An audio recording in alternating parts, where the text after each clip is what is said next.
little bit easier time to get those blink calls-outs as he's been suffering to do so in the last few fights. And Somnus, full I've Scotty picked up, about to be level 25 as well. Yeah, they just need a couple more minutes on the side of OG before they're ready to fight. Wait for the age to expire. Seb, he's in, gets the call, the character's going to get FY, there with the snowball save, he's going to be fine, and now they turn to look towards the axe. The taunt's going to be out, Seb goes for the TP, they've got the stun to cancel though. Seb held back for now, Thompson trying to offer his best from the side to provide some sort of safety, as he will get Seb back. They're able to get Seb back to safety, and Thompson, he's running away. Xnova's there with the wraparound, gets the slow off, gives the vision for the snowball. TP from No-Tails coming in towards the stride, but Thompson, he's trapped. That's twice in the series that Xnova just comes out of nowhere. Like, he's just on a warding expedition, then he just ends up wrapping behind these people constantly. Perfect time. Perfect timing, and has the sense on creep to boot.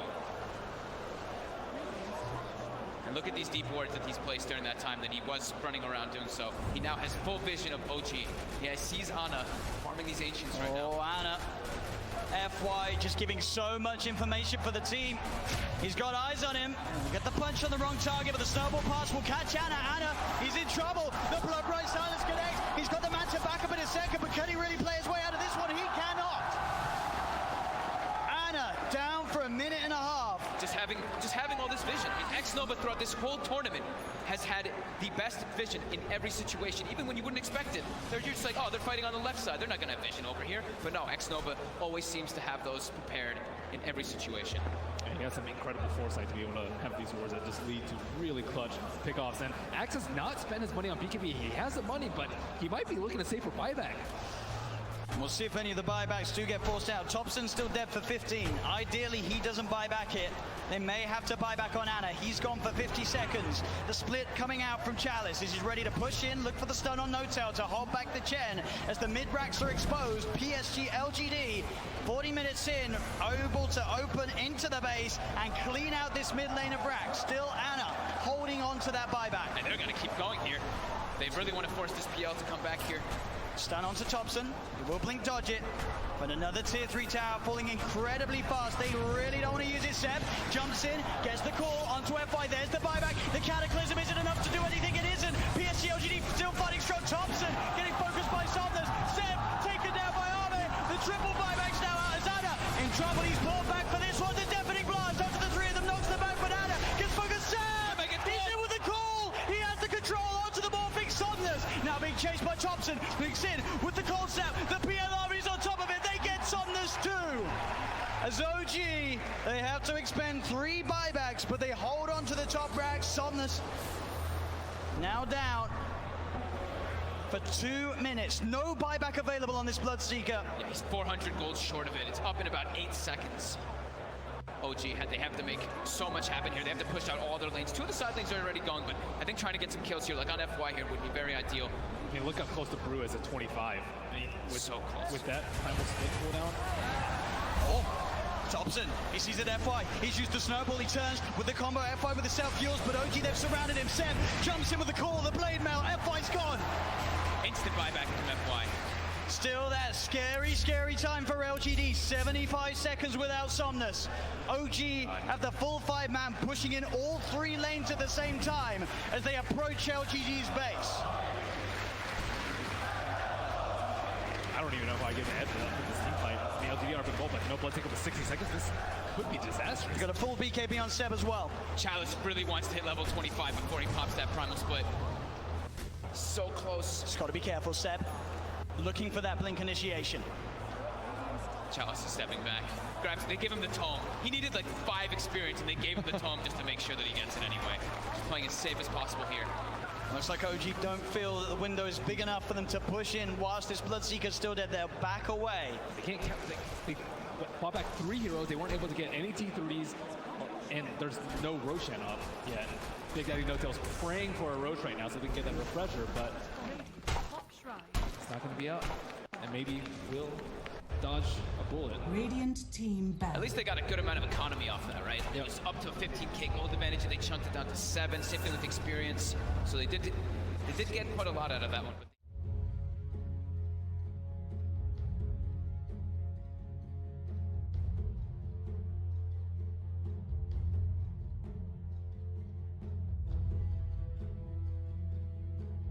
Dire team back.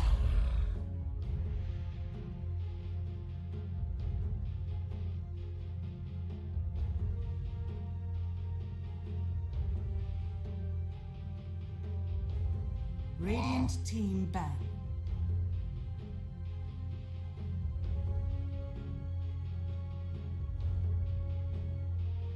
Dire team ban.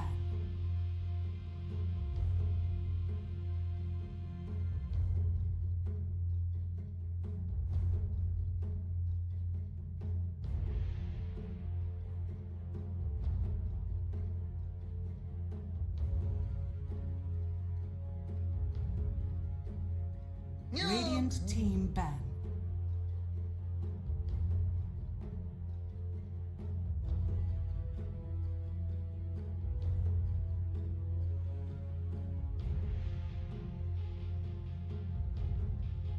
All right, ladies and gentlemen, welcome. We're here for the third day of ESL One Birmingham SCA Online. It is MLP Dota and the lovely John Expired. John, we are here once again for Reality Rift, but this time they'll be versing Adroit. Sir, how are you feeling this fine evening? Oh, I'm feeling great, Mike. This is one I'm actually looking forward to, mainly because I feel a bit of a tie with both teams. You know, I'm Filipino, so of course I have a bit of a I gravitate towards Adroit, right? It's a Bisaya stack. Those are people from my area of the Philippines representing, and Reality Rift. They're from Singapore. They're mainly a Singaporean stack. And I lived in Singapore for 8 years, so it's a fun clash between these two teams. I love watching them fight, and you know, Adroit has been on a hot streak. Reality Rift, they've had it a bit rough, so it's going to be kind of a very different sort of mindset for both teams coming in. Adroit's probably feeling great, and Reality Rift, they've got something to prove here, as they still need to net their first series win. That they do. It feels like they've kind of been close every time. They have lost 2-0, so it wasn't really close in terms of series, but in terms of games, they have made it rather close. So I don't know how they're going to go up against Adroit, because Adroit has looked very, very good over these past 2 days. In fact, they really haven't looked like any issues with Fnatic or TNC so far. And if you saw it, John, there was a fun little bit of banter between these two teams on Twitter last night. Oh yeah. Adroit promised they'd make it easy on them and just finish it 2-0 in a very quick fashion. And Reality Rift, of course, is looking to try and prove them wrong. And well, luckily for us, the drafts are about to begin. First pick up now for RR. Do I dare say we're going to see something like an Ember pop up? It is still there if RR just want to take it for alacrity right now. Yeah, it wouldn't be too surprising. RR has been consistent with the first phase Ember. It's just been such a value pick for them. The flexibility for it, like the fact that, well, there it is. But you know, it's not just Alacrity's here, but it could be Hustler, it could be KYXY. I'm not sure if Drew plays it too much in the safe, but you've got that flexibility with this kind of opening in Adroit. Well, their drafting style is a bit different. I don't think they've gone for too many of these flex picks themselves. They've been going with a much more straightforward sort of draft, like very defined roles for the heroes. And you see that here. You see the Chen Shadow Fiend come out. So the Chen, of course, we know what it does. It gives you solid push, solid sustain. It has decent presence in the laning phase. And you know, you can kind of build your push strat or fighting strat around that Chen. Shadow Fiend plays nicely into that. Once you're 6 or level 6 to 8 is when you come to really start fighting, and the Chen can make it really easy to just have that advantage early on with Shadow Fiend. So a solid opening for Adroit. I think this plays into exactly how they want to run. But Reality Rift, they shake it up with the AA along with the Ember. So this is a bit strange, right, Mike? You see the Grimstroke and Keeper of Light are still there, but they don't opt for it. This is what this is that point now where I start to get a little bit confused, because we did see RR choose AA yesterday, and quite frankly, John, it didn't really do anything. To me, it seems like a very weak support right now in this current meta. Now, I understand up against the Chen, you get that added value, because all the heals, assuming you hit your Ice Blast, won't do anything. But that's assuming you hit a really nice Ice Blast. Like, Hand of God is still a global heal. Mech is still pretty big range anyway. I don't know. I agree with your sentiment. There was a Grimstroke, there was a Coral. You could have chosen either one. I don't agree with the AA at all, but we have to wait and see what RR is going to... Now, maybe they have some kind of plan here. But Adroit for now at least go for a tiny pick, which personally I love, John, the fact that this hero is making better.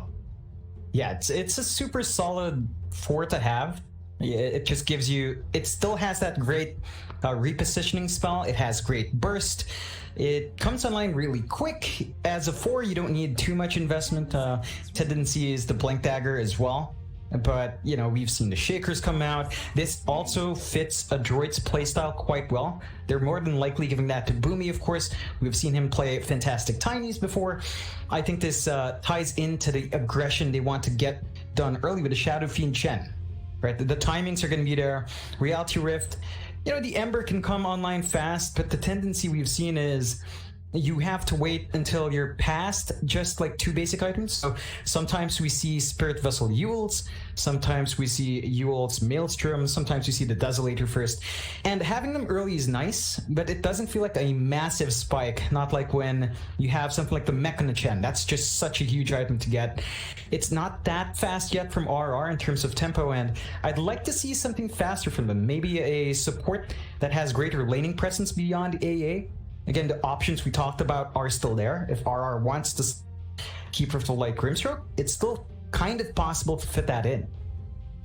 It is. It definitely is. They have the options there, and they've got to kind of make the decision now. Do we want to actually pick either of those up?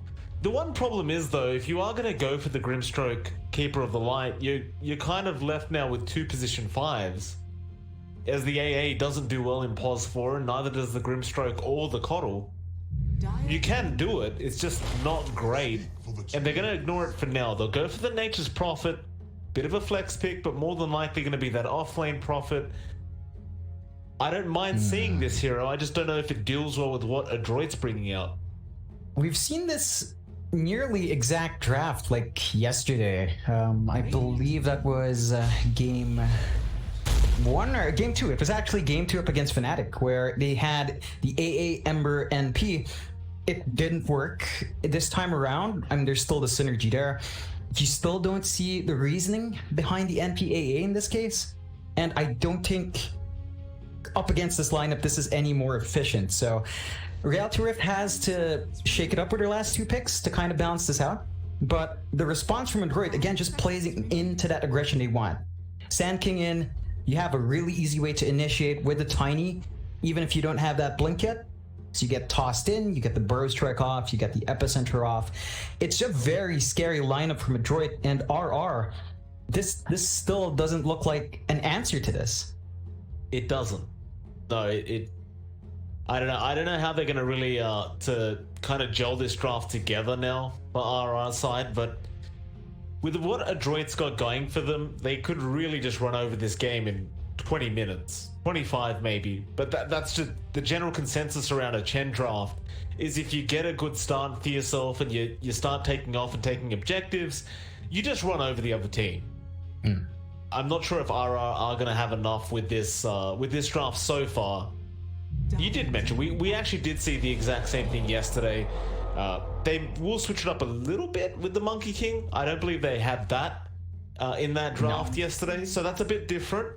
I like the fact that the MK can fight early, because they will need to, and he's a bit of a mid-game powerhouse. But then again, with this MK, if you don't have a good lane, you kind of just turn into a big creep. Yeah, it's there is some sensitive topics for that Monkey King. It's going to be equally important for the Monkey to find as much farm as the Ember early on. So you're going to want to see the Echo Saber coming out at a good time, if not the Diffusal, and the same thing with the Ember Spirit's Spirit Vessel or Desolator, which we've tended to see teams gravitate towards. So these 2 heroes that need great early farm to start fighting early. You've got the NP who, based on KYXY's playstyle, is certainly much more focused on split push. At least for now, Adroit doesn't have that big kind of slippery hero to cancel off the NP's push as fast or as easily. They do have the Chen to call people back, so they can clear out a wave and call back in to force a fight, but it's not as fast as other ways of clearing out, like say a storm. So you have a little bit more leeway there. It's just the timings for Reality Rift's lineup are just looking a bit off. Well, I like the Void Spirit that came out, but that begs the question. So that is going to be a pos for Ember then that we're seeing. I believe we will probably take the Void Spirit. It's hard to say. I find it really hard to say because RR has actually run both of these things in the pause 4 role, and Hustler actually enjoys both of these heroes, so it should be Alacrity and Void. That is their last pick, right? Like you'd expect it to be. This is a bit iffy in terms of dual supports. Ember AA can be potent. You really have to get that Ember the EXP he needs, right? If he's laning with the NP, there's some potency there. Not quite, but if the NP starts with maybe a Blightstone, you can kind of make that work for you. But Adroit so far just need to play fast. Like, the one thing with Reality Rift's draft is that they aren't circling around cooldowns except for the Monkey King. So they can kind of play on their own pace.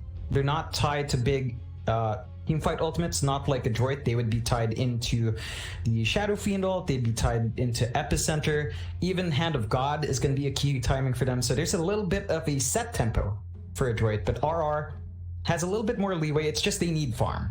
They really, really need farm on the Monkey King, on the NP, and on Void Spirit. And then somehow you need your Ember Spirit to get some farm as the game goes on. Going to be key to perhaps see that fast Spirit Vessel to add on top of the AA ult just to secure kills.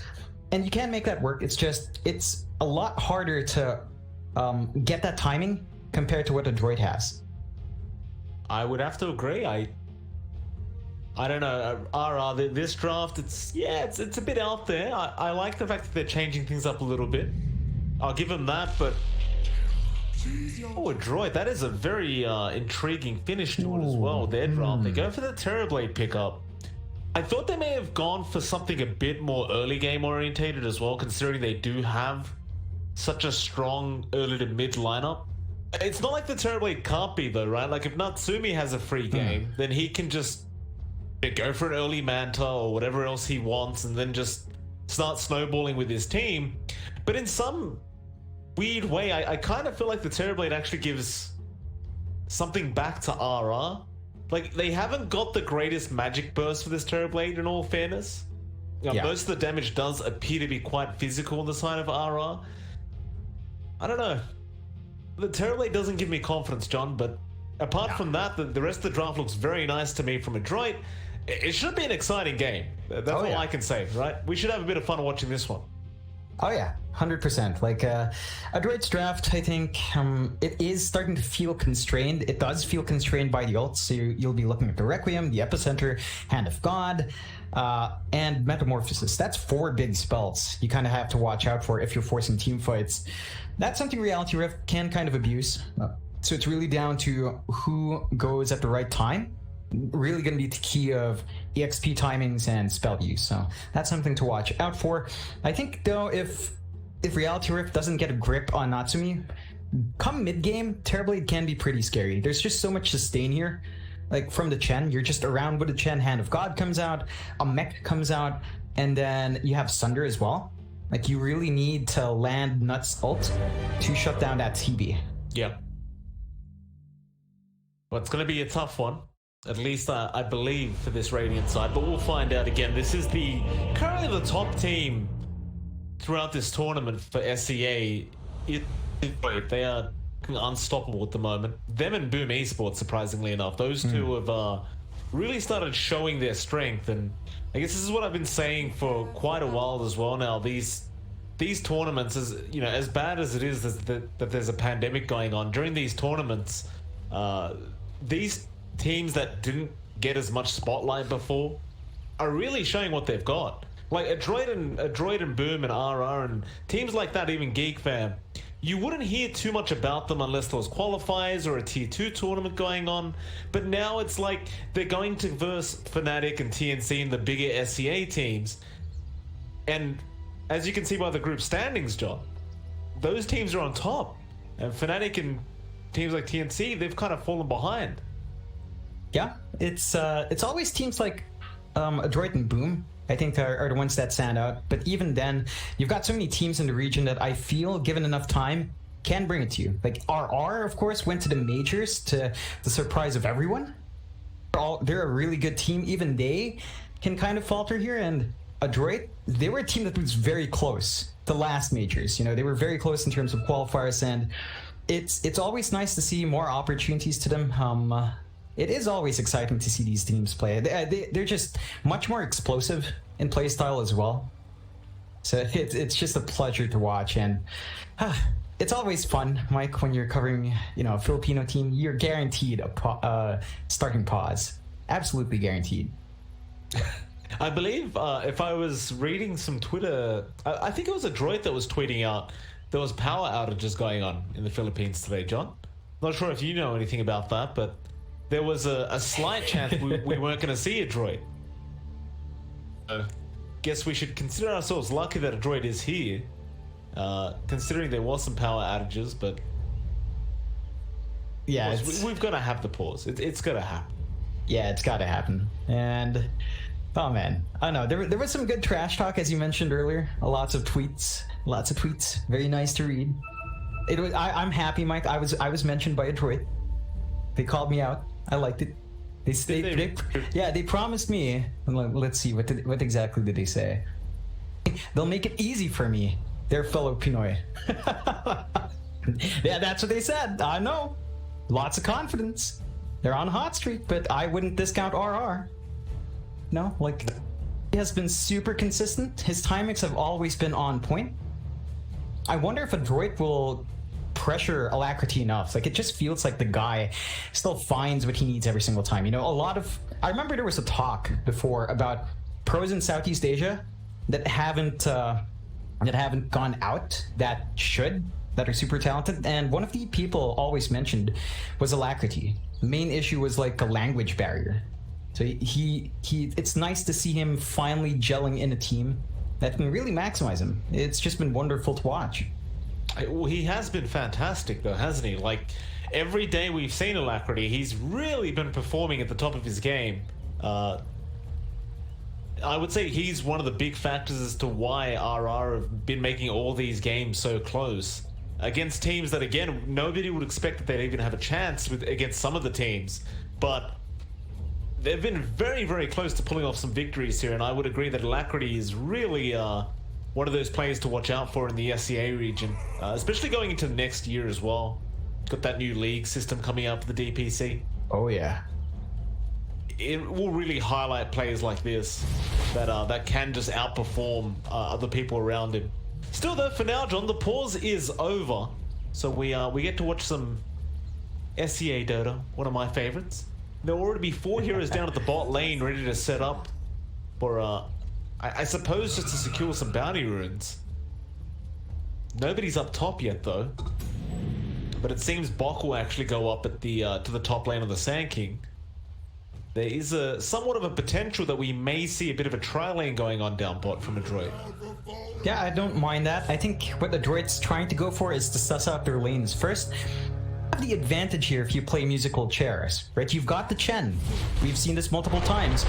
Even if you extend the TP, you can still have a call-in. So if they want to swap lanes, and we've seen teams do this with the Chen, Adroit would have to step up. For now, they're going to leave Natsumi bot. We'll see if they do get the lanes they want. Boomer getting a lot of harassment onto Nuts on the AA. We do see a bit of rotations here already from RR. Drew, he'll run his way up top. Hustler is already there on that pos 4 Ember. So the Ember Monkey King lane is not one I can say I've seen too many times, but should be a pleasure to watch.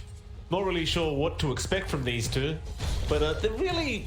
I mean, obviously Drew should have a decent advantage here. In fact, as you can see, he's already going to find the first Jingu Mastery proc. But once Bok's got the Sandstorm up, if he does go for that, you'd imagine he should really have no issues. Yeah, like it's not going to be the best lane for Sand King every single time Pre-tree, when you have a consistent cooldown in Sandstorm, it can be a bit tough. Hustler can do some decent AoE damage if he wants to expend it as well, but yeah, they have already expended in the sentries, so Bok is not going to have that free lane. This is the better situation though, rather than having Natsumi cop it from a Monkey King, so you're going to have to eat it. Yep. Yeah, but Bok is not going to enjoy this at all. Like, that's going to be a decently hard sentry to spot out. So he's basically going to have to soak XP for a while on that Sanking. We'll have a look at him later. Of course, in the mid lane, Alacrity versing Mac on the SF. Alacrity on the Void Spirit. And, you know, we saw Carl the other day on the Void Spirit doing some amazing work on the... I wonder how Alacrity will go in this game, but we've seen what this hero can do if he's got the openings. And well, Alacrity, I'm quite excited to see what he really can do. Yeah, it's been okay so far. He is slightly behind the SF, but that is an SF. You know, he has much more consistent wave clear, much higher damaging spells in the laning phase. So it is going to be slightly easier for Mac to get that early CS. Alacrity's not doing too bad. Level 5 is when you'd probably be able to hold it against the SF. You just need to be conscious about spacing. Razors can be pretty painful, assuming he does get a couple stacks off with them. Of course, bot lane as well. The main aggressive lane that we should probably be watching is the tri-lane of Adroit up against Nuts and KYXY. Toss back on Nuts as well. That's not going to be great. This could be the first blood. Meta's popped as well. And yeah, Nuts is definitely going down. And of all people, CML will somehow pick up the kill. It's fine. Like, I'm sure Natsumi doesn't mind. He did pop meta, but he's gonna be finding the last hits. And this is really the issue with like an NP dual lane. It's just basically about farm, especially with EAA. There's not too much early game potency, so Adroit should have a pretty decent time finding that farm on Natsumi. Oh, Bok top lane. He was trying to get the perfect amount of range where his Sandstorm would not be within the sentry range, so he wouldn't be revealed, because he was being chased down by Drew, and unfortunately for him, there was just no way out of that situation apart from just running. Speaking of mid lane Alacrity, he's going to be in a bit of trouble. Boomy was there with an avalanche toss, but it wasn't enough to take Alacrity out.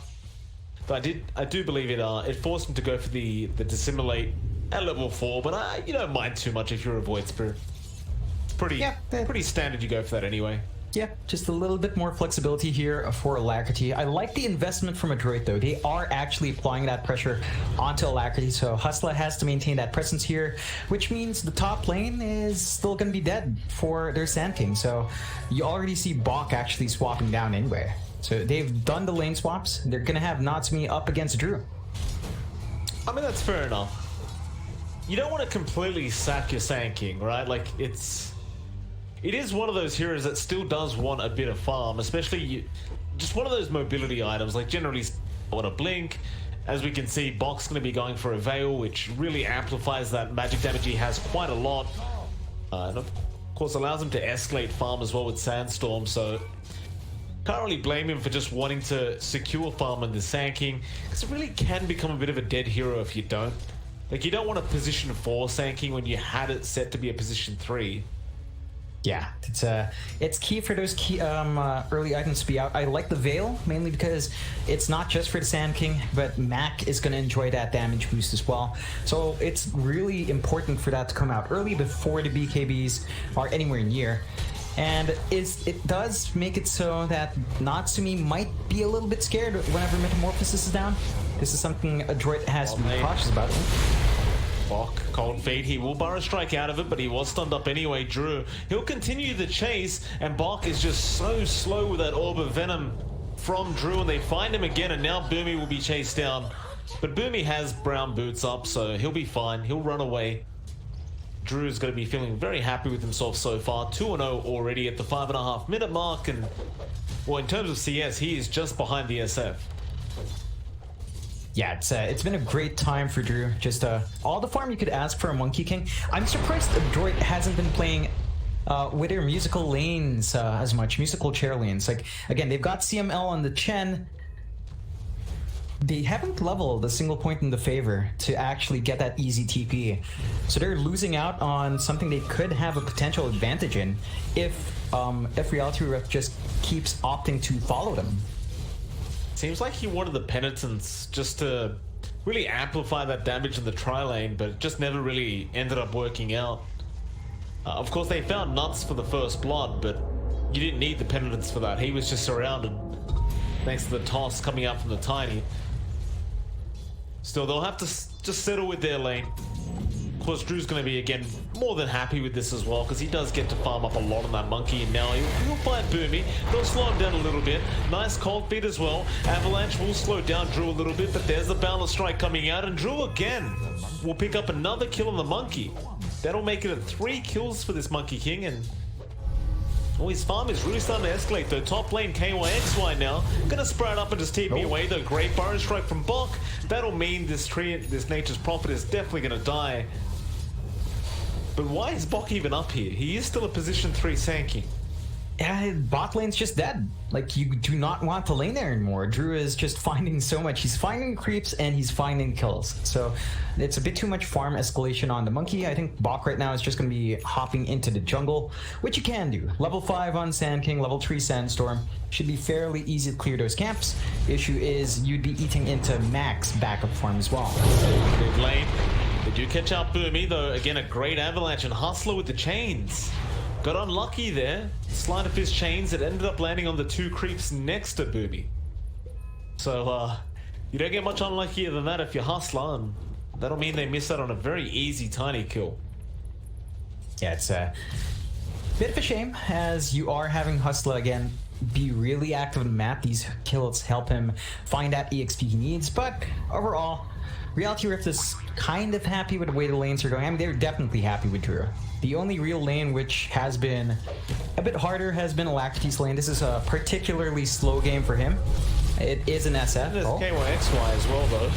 Like right now, he's getting avalanched and he is going to die, though. Alacrity actually jumps in with that Nature's Wrath. It's a lot of damage, and CML will end up going down.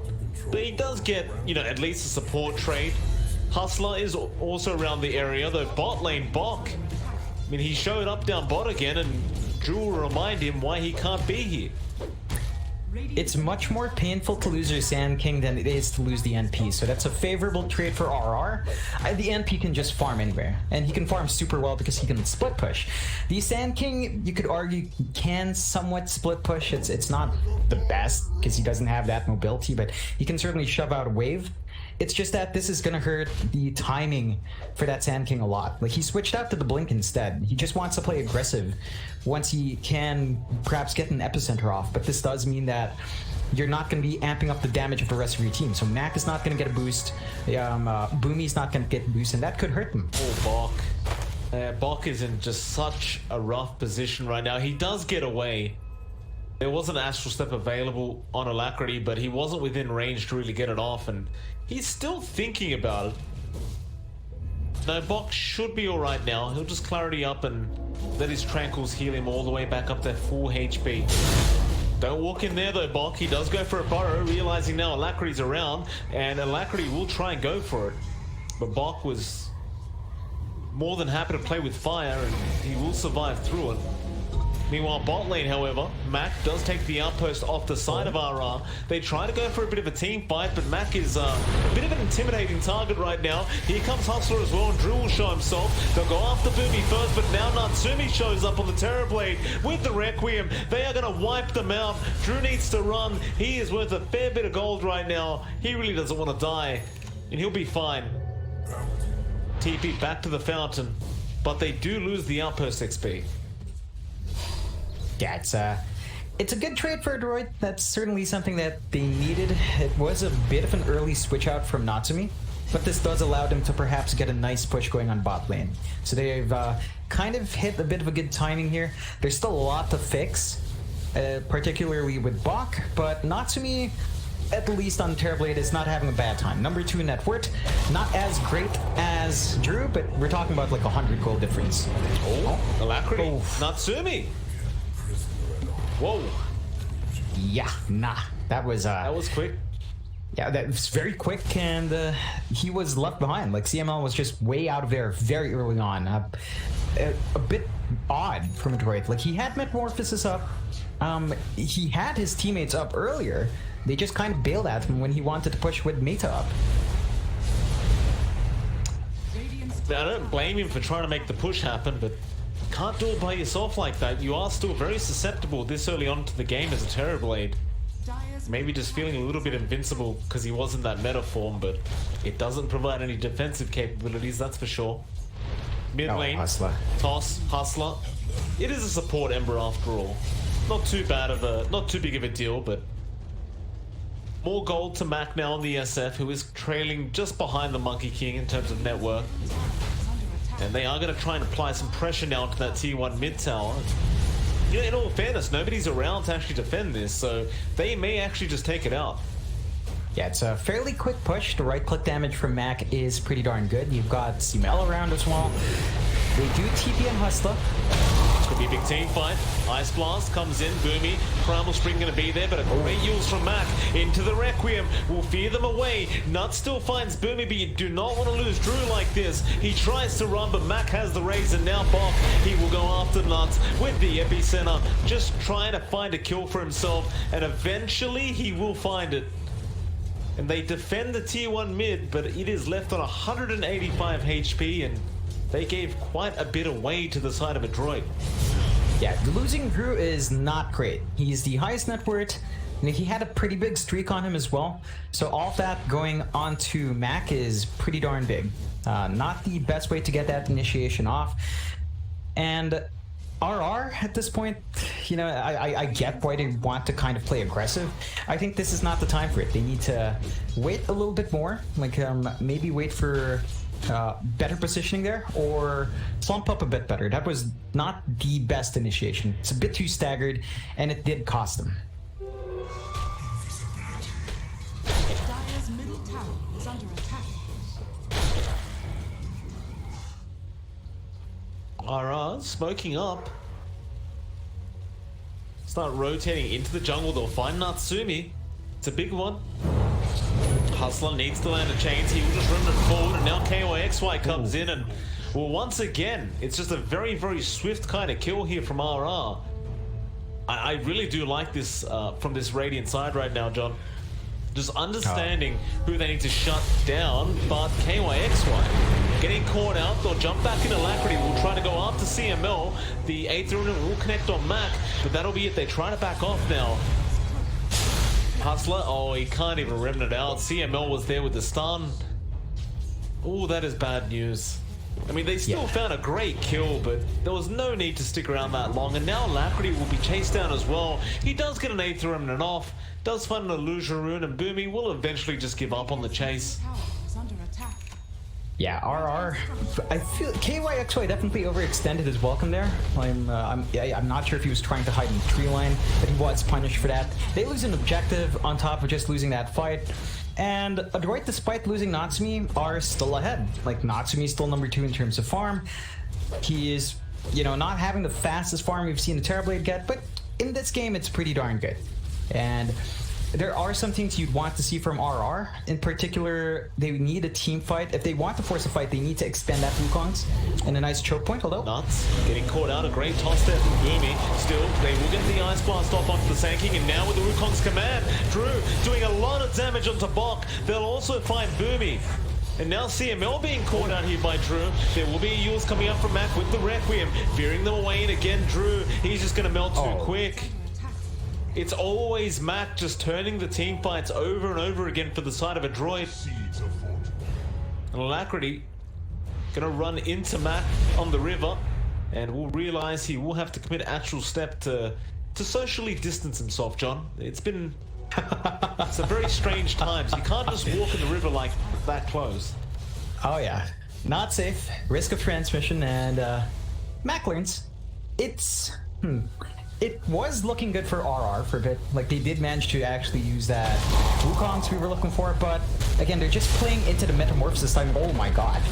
Yeah, just jumps in with the Epi Burrow and Hustler. Again, it's a support Ember, but he just melts so quick.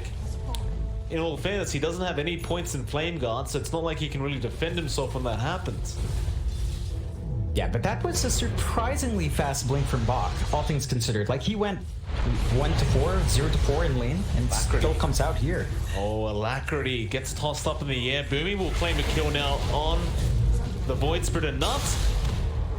Trying it for something, but I don't know what it is. He's gonna die. Just going on to Mac like that on the SF, but they surely should have known that there was more than just one hero. Yeah, it's I believe he was doing that because he had Drew around with him. I don't think Drew wanted to commit too hard. So on one hand, you're happy it's only AA. On the other hand, you're bleeding a lot of kills to Adroit. Lead is starting to widen here. You see Natsumi's itemization is going along well. Yeah, gets a remnant off in time. But the lead is definitely increasing. I agree with you, John. Like Natsumi as well with the Manta style. Now can really join his team. In fact, Aghanim Inceptor, huh? Yeah, just more fear.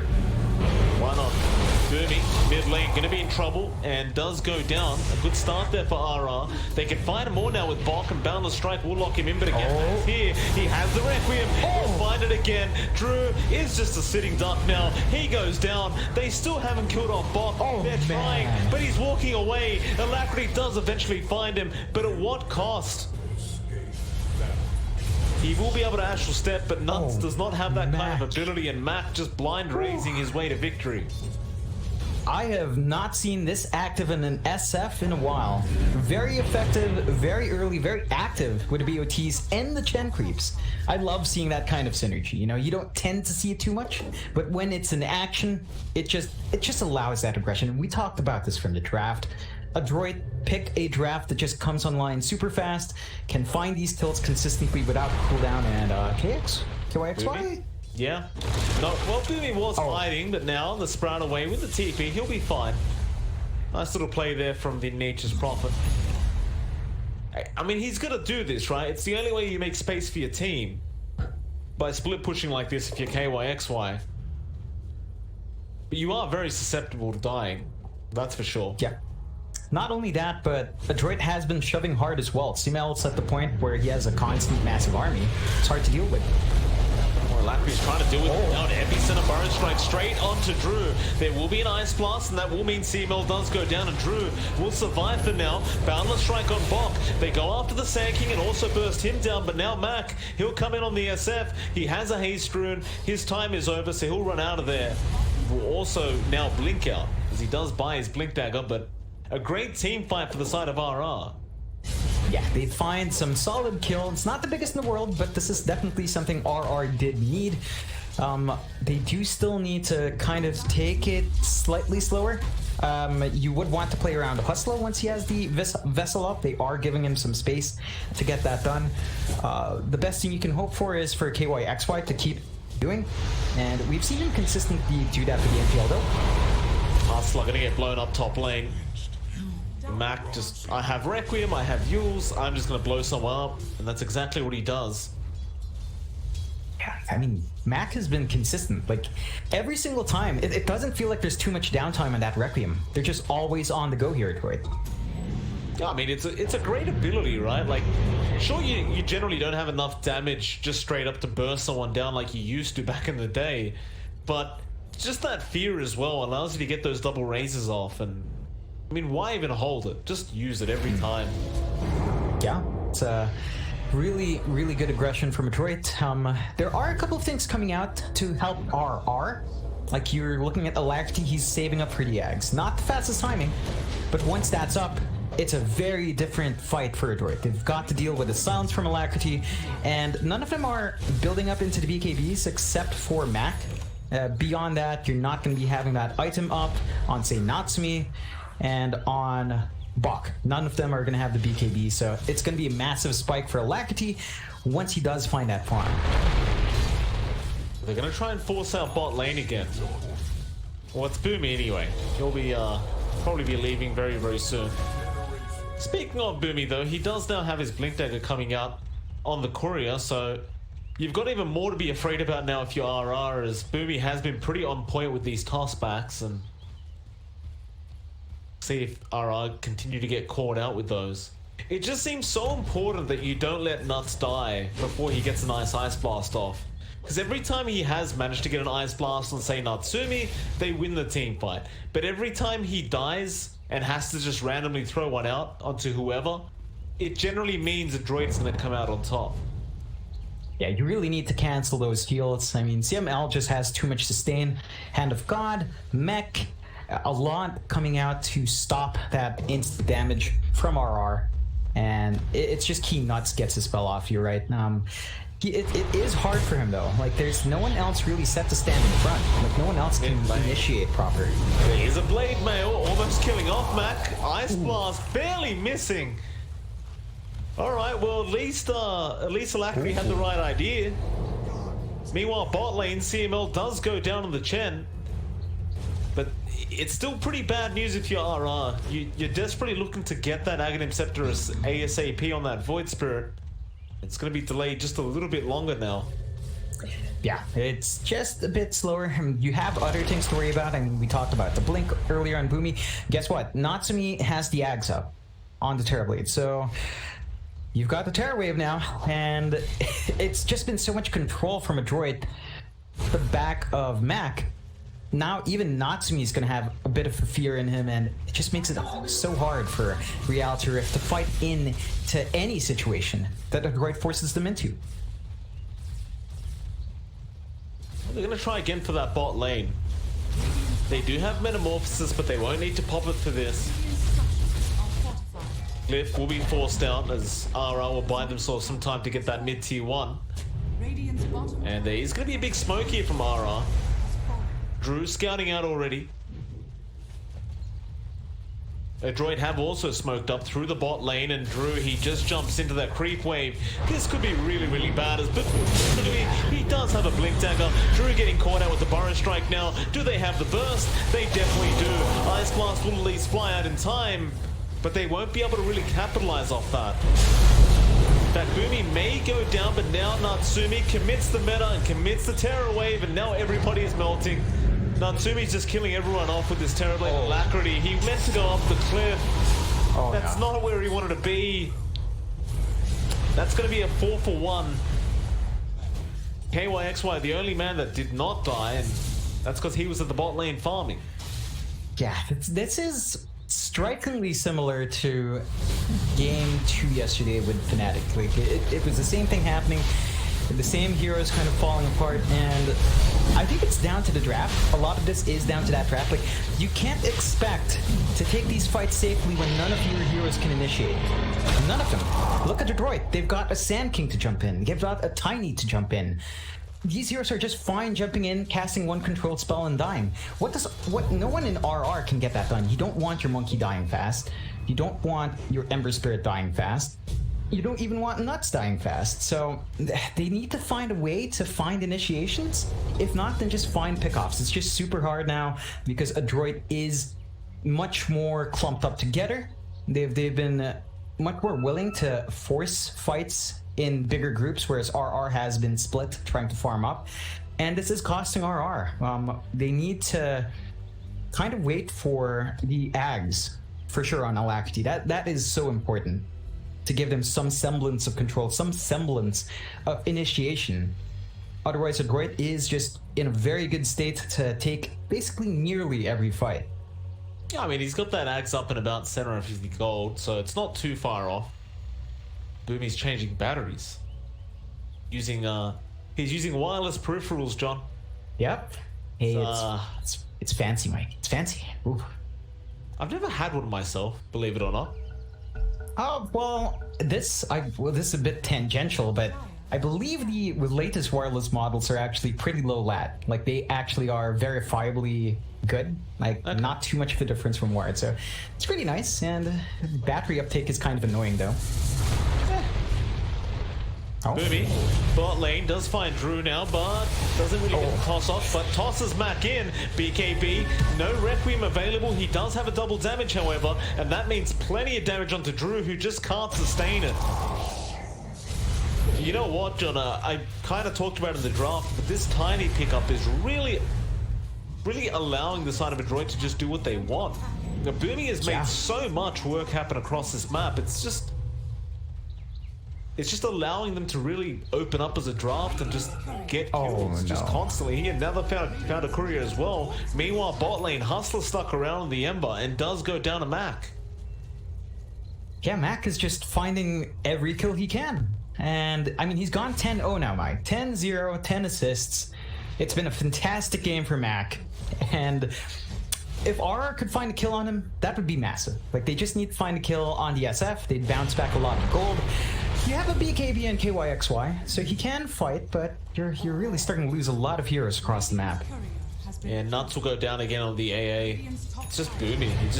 He's at that point now where he can just easily burst anyone he really wants to with Avalanche Toss. So Adroit, they will happily take that T1 top tower.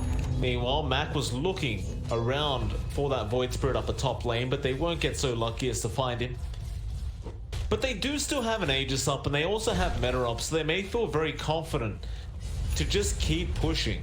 So there's really nothing that can stop them right now, and they are running a Chen draft after all. This is what it's kind of made to do. Yeah, I usually say something like, oh, you know, the high ground's a bit strong here for Reality Rift. This case, their high ground's not that great. Like, you have the Monkey King and the AA, I guess. That's your safest bets for the team fight, so there has to be a solution here from Adroit. I don't think they want to be stuck in that high ground. The fight potential, oh no. Hustler will remnant away in time. The Flame Guard did save him from the Avalanche Toss damage. It doesn't save their tier 2 top tower though, which does go down, and now bot lane KYXY forced to BKB up and just TP out of there. Nothing to cancel through that BKB. That was his 10-second charge. He did get the T1 bot tower. At this point, if you're RI, you're just trying to find anything you can get, even if it is going to cost you a massive BKB charge. You just need gold. Yeah, you really just need what you can find, but man, Natsumi just gets run down now. No BKB. KYXY, yeah. Damn. Easily gonna die. Not great. Not great. Natsumi also just finished up the Scotty. So the damage is out, the slow is out, yeah, everything's out now as well. Mac just casually finds Nuts, and it looks like they're ready to go. Mac actually TPing away from his team. He's gonna go down to the bot lane where he finds Hustler. Oh man. Gets the Requiem. He just wants kills. He is on a bloodbath, this man. He's on a mission. Oh. And no. bot lane, Natsumi finds Alacrity now. Alright. So Adroit weren't joking, John. They really do want to they really want to prove something here, and no mercy from this side of Adroit. Ice Blast will come in, and Drew is in the tree line, so Adroit will pay respect to the ability of RR to actually take down Natsumi, as he doesn't really have anything like a BKB, but in all fairness, he still has an Aegis. They're just going to settle for that tier 2 mid though. Yeah, I'd say Adroit has to be a bit careful with how forward they are. The Aegis should be expiring fairly soon, so if you're caught in a bad time, RR might find a massive kill here if you're not careful. Boundless Strike was there, but that's going to be it. Just threatening the side of Adroit. They know that Aegis isn't going to last too much longer, so it's time to back off. And speaking of time... Tier 3 items are up too. Yeah, tier 3 items. Nice little Titan Slither coming out from Mac. Oh, smoke. Alright. Have to try, don't they? They'll go after that Sand King. Bok, will he be alright? He's copying a lot of damage here. The Hand of God won't be enough. And now the Ice Blast. CML is probably going to go down, though. No, the Glimmer Cape keeps him alive. Now Boomy, great avalanche. KYXY does finish off CML, but Mac, what are you doing, sir? He probably wishes he did not use his Requiem earlier on onto Hustler, as he really can't start the team fight the way he would like. It is close. He does commit, and Drew probably thinking he was just safe. Mac will find him anyway. And now RR just gonna back off again, though. Boomy jumps in with an avalanche. Toss onto Hustler. Nuts still alive. Now Alacrity comes in as well. They'll go after Mac. The Ice Blast flying through, but it won't connect on Mac. But still, he's very, very low. Alacrity just can't finish the job off. They try to get the TP off with the Nature's Prophet, but look in the back. Boomy was still around. And Hustler does actually find the kill onto the Tiny. So, in some way, Adroit may have fed a bit of gold over to RR, but in all honesty, it's not really that much. Nah, I mean, Adroit still found that kill on Drew, so you still took out that pause 1. Not fantastic for RR. You are happy you found those kills, though. Like, every single bit counts. That does give Hustler his Spirit Vessel. So you have options now outside of your AA ult to stop the sustain from Adroit. Really important when you're facing up against a TB and a Chen. So there are more options here for RR. You are also starting to see some of the potency of Alacrity's Ags. He needs a BKB next, so gonna be farming up for that. I think once you have the BKB and Alacrity as well, you could have a little bit more of leeway. The key thing is that Adroit should be approaching the moment where they'll have a lot more BKBs too. Hustler, again, barely managing to get away. They committed all their stuns, so they really couldn't lock him down enough, but now they run up towards the top lane. And Adroit, again, just on a mission. Just wanting to kill people right now, and Alacrity just going to TP out immediately. Nuts. Oh, I'm not sure if Bok saw him there. Looks like he didn't. Bok will just continue hiding in the trees. Looks like he'll be okay for now, but here comes Bok once again to take the outpost. Oh, nuts. Oh, they didn't spot him yet. The Glimmer Keeper's just on time. He's running, but Mac is running the exact same way, and now how is Nuts still... Wait, the neutrals. There. Oh, no, Mac. The damn neutrals would not leave him alone. That's just unlucky. Really unlucky for RR. They did buy some good time, but nah. Side device. Oh, nice Aether Rimmer coming out from Alacrity now. Mac forced the BKB, and the Hand of God is there as well. Hustler trying to run away. Requiem will actually connect and fear him up. He doesn't have any remnants right now, but he does have some spider legs. Now actually a fair bit of damage open at SF. Oh, no. Now comes in with KYXY. They bait him in. Boomy will get a toss off, and there's that fear coming up from Natsumi, but they don't want to fight on that Wukong's command right now. Natsumi getting chained up, but he'll mantle it off and now turn around. Back onto KYXY. The Prophet will BKB, but it does nothing. Now the toss back from Boomy. They'll also find Drew, and now the Penitence will connect onto Alacrity. He's been avalanched up. Sure, he has a Blade Maul, but does he have enough to get away? Well, he'll juke towards the north side of the map, and now Astral Step. So nice step away from Alacrity, though Boomy has no mana. He was just a second off. Still, though, Adroit, they find a great team fight. Yeah, they find 2 for 1, but RR got such a massive kill on Mac. I think they're still going to be happy. Definitely a win mitigated by the fact that they... Oh no, Hustler. Yeah, he found Hustler. Hustler was just trying to TP in the tree line. Fountain? No. Well, he's got to do something. He bought mangoes. He bought mangoes in the fountain. Nice. Nice play. And, well, I mean, Adroit certainly are seeing some issues. The silence from Alacrity is playing really big into how you are forced to use that BKB on Mac. And it's going to be a bit more important for him to time that. Of course, I mean, he has the Vice anyway, so he has so much control on him, and he has his 25 talent. 30% cooldown reduction on a side of Vice. That is pretty sick, and somewhat unbalanced, I want to say. It's pretty darn good. It is very, very good for Mac. It's yeah, 15.4 second cooldown now on a side device. I don't even know if that's the scariest part, though. Like, he's been just so on point with these Requiems. Just now it's on a 70-second cooldown. So he's going to have it every single time he wants it. Adroit, surprisingly enough, are taking their sweet, sweet time. They're not actually trying to rush into a high ground attempt. They're just controlling the map. They're just farming, allowing Natsumi to continue to get more gold. They do spot out Natsumi with the Ice Blast, but they're nowhere near him to actually try and capitalize. And it looks like perhaps they'll wait out Natsumi's Satanic and maybe even the next Aegis before they try and make something happen. Yeah, I think Adroit's perfectly fine playing the safe game. Like, there are ways for RR to kind of match their scaling, but we're talking about like a Divine being carried at some point. Like, they have better Divine carries than, like, say, Hustler. Even a Monkey King can kind of utilize that nicely. True.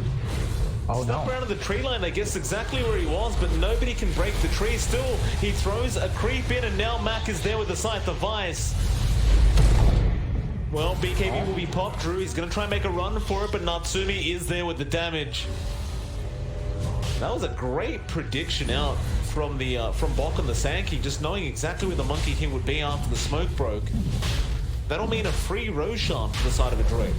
Yeah, it's going to be a really quick Roche as well. Good timing on the use of Meta into an objective.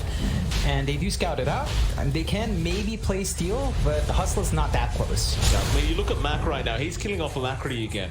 Mac's not even farming the Roshan right now. He's not trying to hit this Roshan.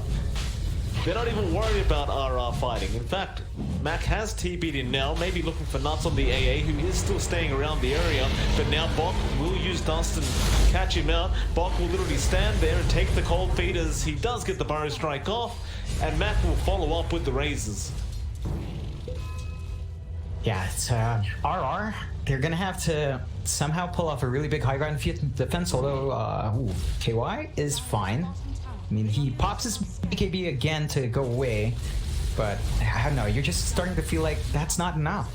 Not BKB for protection for split push just doesn't sound like value.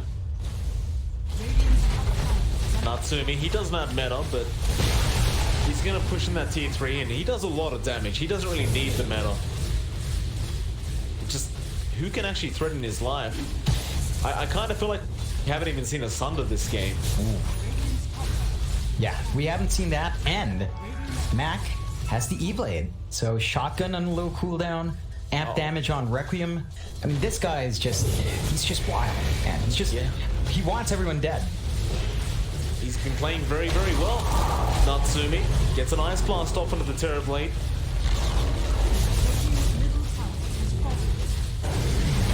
Drew waiting for that perfect opportunity to try and get the Wukong's command off. Down the strike gonna be there, but that's just to try and delay things. Now Alacrity will jump in with that Ags and the Resonant Pulse. But once that silence is over, you just go back in. Like, Natsumi is still full HP, full mana, and still has the Aegis. It's a long Sprout, but eventually it will be over, and Natsumi is back to it. Another Sprout, but he'll reach through the Sprout this time. Boomy trying to go for a toss, but only gets a creep, and now Alacrity tries to jump in and secure the tiny kill. They can't find that, and now Hustler is out of position. He's in trouble. The Ice Blast will fly through, but Hustler is going to die, and Alacrity is also dead to Mac, who did commit the E-Blade Scythe device and Requiem for that. And now not forward, but he's more than happy to oblige and just kill off this KYXY next Prophet. KYXY trying to TP out with the Sprout, and looks like he will make it. Drew may not, however. They're just standing in the Wukong's command right now. Drew is trying to fight, but he cannot find his right target. Now just sandstorming in front of the fountain. Boomy will toss him away. GG's been called, and Alacrity, or rather Adroit, I was trying to say, looked like they had a lot of fun that game, John. Yeah, I mean, it would have been perfect for Mac if he did his life way. So he besmirched his record. He has one death, Mike. One death that did not need to happen. Very bad for Adroit, but, you know, they played great.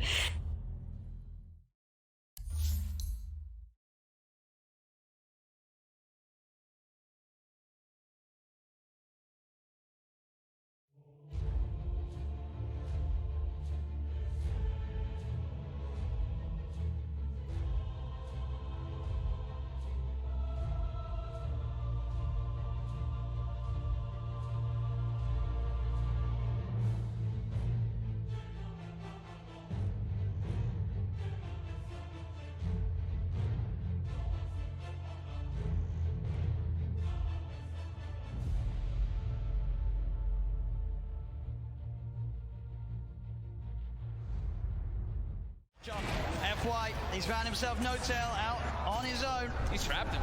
There's No-Tail. Is he going to get any sort of backup? No, he's not. There's 3 still dead on OG. It'll be a slow and painful death here for No-Tail as Zame comes in for the kill secure.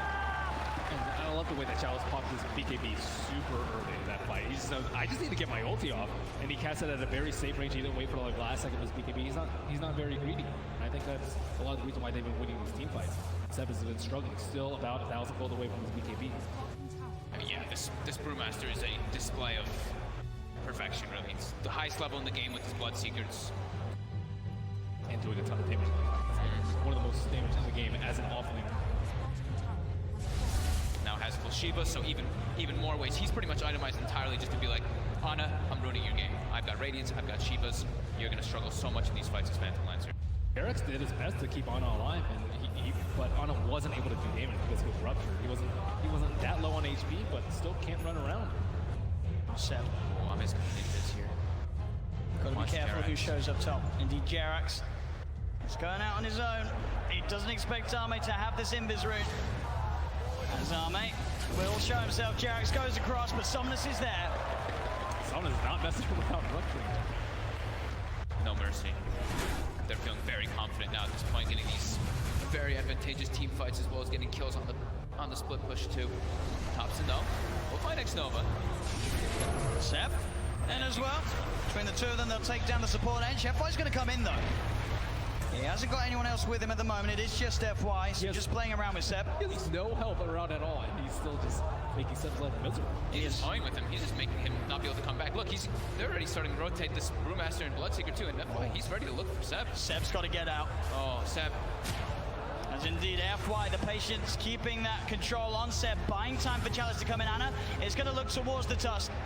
Chalice is now there, does have Primal Split available if he wants to look to take this fight. Somnus coming in as well. As Ana, Seb look to hide in the trees. Can they get out of it? Ana's got a TP available. He's into the trees. He's going to show himself in the lane though. They're going to continue to head over. They are going to see Seb make it out in time. They don't have a stun. Ana, can he get out as well? He can. OG will avoid that rotation from PSG LGD. FY is just so obnoxious there, following Seb for over a minute, just stalking him, trying to have his team come over.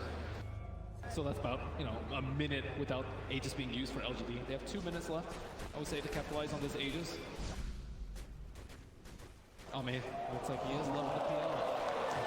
Pretty much back to a 50-50. PSG LGD 2-1 up at the moment in this best of 5 grand finals. 1 game needed to secure the championship title. And at this point, they are ahead here in game 4. No-Tail hasn't had time to gather a full army of Ancient Crates. Right now, he just has the Ancient Black Dragon. You really want those other auras when you're at a big disadvantage in these team fights already. Yeah, it's tough though, because Jerax doesn't want to be following around his Chen, giving him the Aghanim, so. As Thompson, see, he does have a Lincoln Sphere picked up, and they should have the BKB finished on Seb too. So that'll give him a little bit easier time to get those Blink Calls as he's been suffering to do so in the last few fights. And Somnus, full I've Scotty picked up, about to be level 25 as well. Yeah, they just need a couple more minutes on the side of OG before they're ready to fight. Wait for the Aegis to expire. Seb, he's in, gets the call, the character's going to get FY, there with the snowball save, he's going to be fine, and now they turn to look towards the axe. The taunt's going to be out, Seb goes for the TP, they've got the stun to cancel though. Seb held back for now, Thompson trying to offer his best from the side to provide some sort of safety, as he will get Seb back. They're able to get Seb back to safety, and Thompson, he's running away. X-Nova's there with the wraparound, gets the slow off, gives the vision for the snowball. TP from No-Tail's coming in towards the shrine, but Thompson, he's trapped. That's twice in the series that X-Nova just comes out of nowhere. Like, he's just on a warding expedition, then he just ends up wrapping behind these people constantly. Perfect time. Perfect timing, and has the Senton creep to boot. And look at these deep wards that he's placed during that time that he was running around doing so. He now has full vision of OG. Yeah, he sees Ana farming these Ancients right now. Oh, Ana. FY just giving so much information for the team. He's got eyes on him. Get the punch on the wrong target, but the snowball pass will catch Ana. Ana, he's in trouble. The blood bright silence connects. He's got the man to back up in a second, but can he really play his way out of this one? He cannot. Ana down for a minute and a half. Just having all this vision. And X-Nova throughout this whole tournament has had the best vision in every situation, even when you wouldn't expect it. They're just like, oh, they're fighting on the left side. They're not going to have vision over here. But no, X-Nova always seems to have those prepared in every situation. And he has some incredible foresight to be able to have these wars that just lead to really clutch pickoffs. And Axe has not spent his money on BKB. He has the money, but he might be looking to save for buyback. We'll see if any of the buybacks do get forced out. Thompson's still dead for 15. Ideally, he doesn't buy back it. They may have to buy back on Ana. He's gone for 50 seconds. The split coming out from Chalice. Is he ready to push in? Look for the stun on No-Tail to hold back the Chen as the mid-racks are exposed. PSG LGD, 40 minutes in, able to open into the base and clean out this mid lane of Rack. Still Ana holding on to that buyback. And they're going to keep going here. They really want to force this PL to come back here. Stun onto Thompson. He will blink dodge it. But another tier 3 tower falling incredibly fast. They really don't want to use it. Seb jumps in, gets the call onto FY. There's the buyback. The Cataclysm, is it enough to do anything? It isn't. PSG LGD still fighting strong. Thompson getting focused by Somnus. Seb taken down by Arme. The triple buybacks now out as Ana in trouble. He's pulled back for this one. The deafening blast onto the three of them, knocks them back. But Ana gets focused. Seb! He's in with the call. He has the control onto the morphing Somnus. Now being chased by Thompson. Blinks in with the cold snap. The PL army is on top of it. They get Somnus too. As OG, they have to expend 3 buybacks, but they hold on to the top rack. Somnus now down for 2 minutes. No buyback available on this Bloodseeker. Yeah, he's 400 gold short of it. It's up in about 8 seconds. OG, they have to make so much happen here. They have to push out all their lanes. 2 of the side lanes are already gone, but I think trying to get some kills here, like on FY here, would be very ideal. I mean, look how close the Brew is at 25. I mean, So close. With that primal split cooldown. Oh, Thompson, he sees it FY. He's used the snowball. He turns with the combo FY with the self-fuels, but OG, they've surrounded him. Seb jumps in with the call, the blade mail. FY's gone. Instant buyback from FY. Still that scary, scary time for LGD. 75 seconds without Somnus. OG have the full 5-man pushing in all 3 lanes at the same time as they approach LGD's base. I don't even know if I give a heads up in this team fight. The LGD are both, but no blood take up to 60 seconds. This could be disastrous. He's got a full BKB on Seb as well. Chalice really wants to hit level 25 before he pops that primal split. So close. Just got to be careful, Seb. Looking for that blink initiation. Chalice is stepping back. Grabs, they give him the tome. He needed like 5 experience, and they gave him the tome just to make sure that he gets it anyway. Just playing as safe as possible here. Looks like OG don't feel that the window is big enough for them to push in whilst this Bloodseeker's still dead. They'll back away. They can't count. They bought back 3 heroes. They weren't able to get any T3s, and there's no Roshan up yet. Big Daddy No-Tail's praying for a Roche right now so they can get that refresher, but it's not going to be up. And maybe we'll dodge a bullet.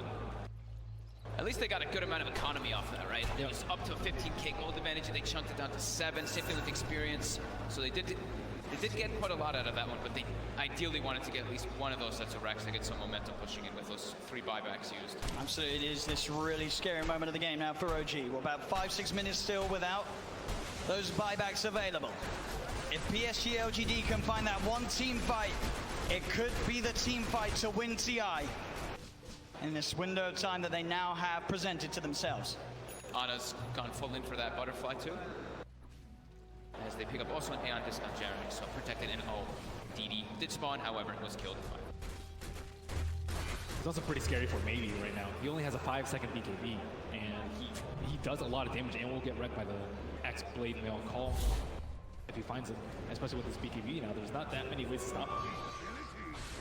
It's just all about FY and Chalice, right? Just either saving or just getting into the midst of the fights and not allowing OG to get the picks. And the smoke, it's going to be dispelled.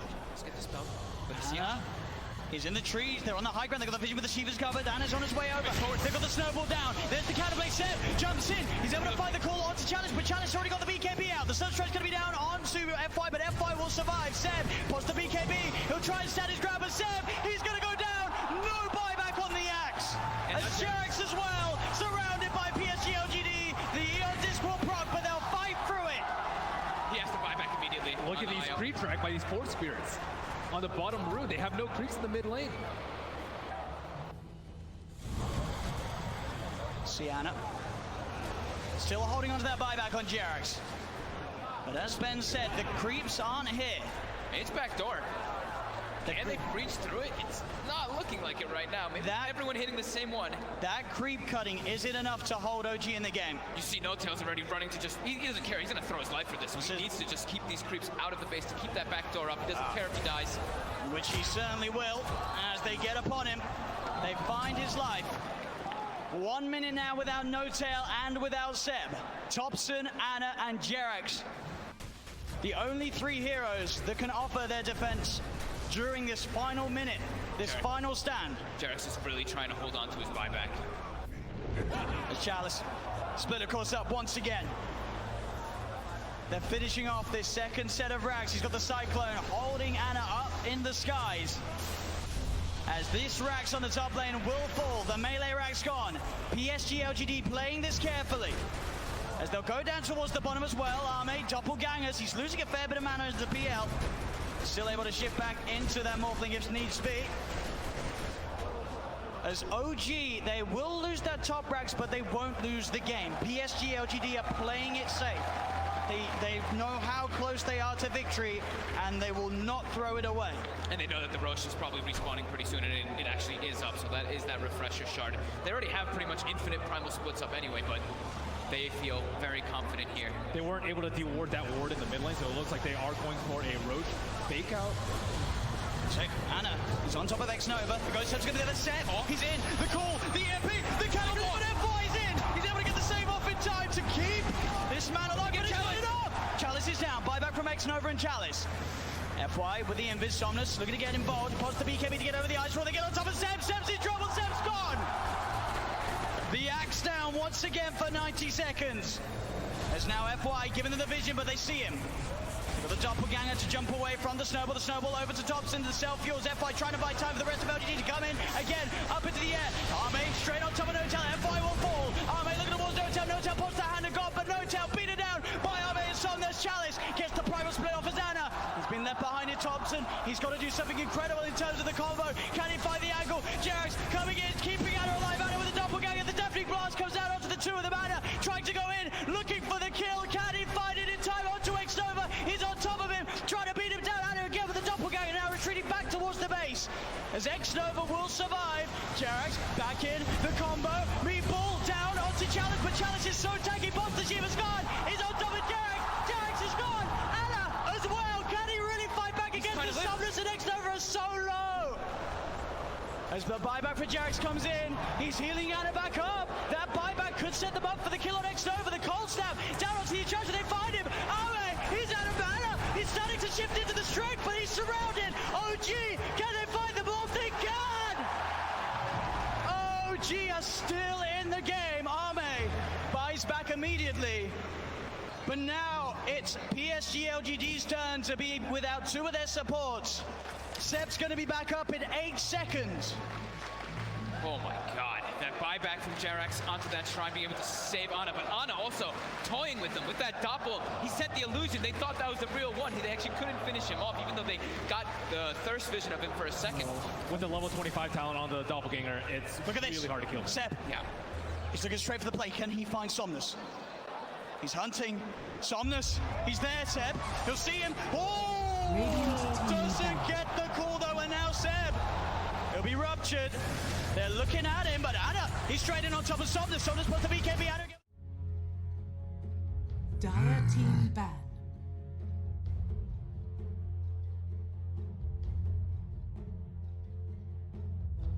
Radiant team ban. Dire team ban.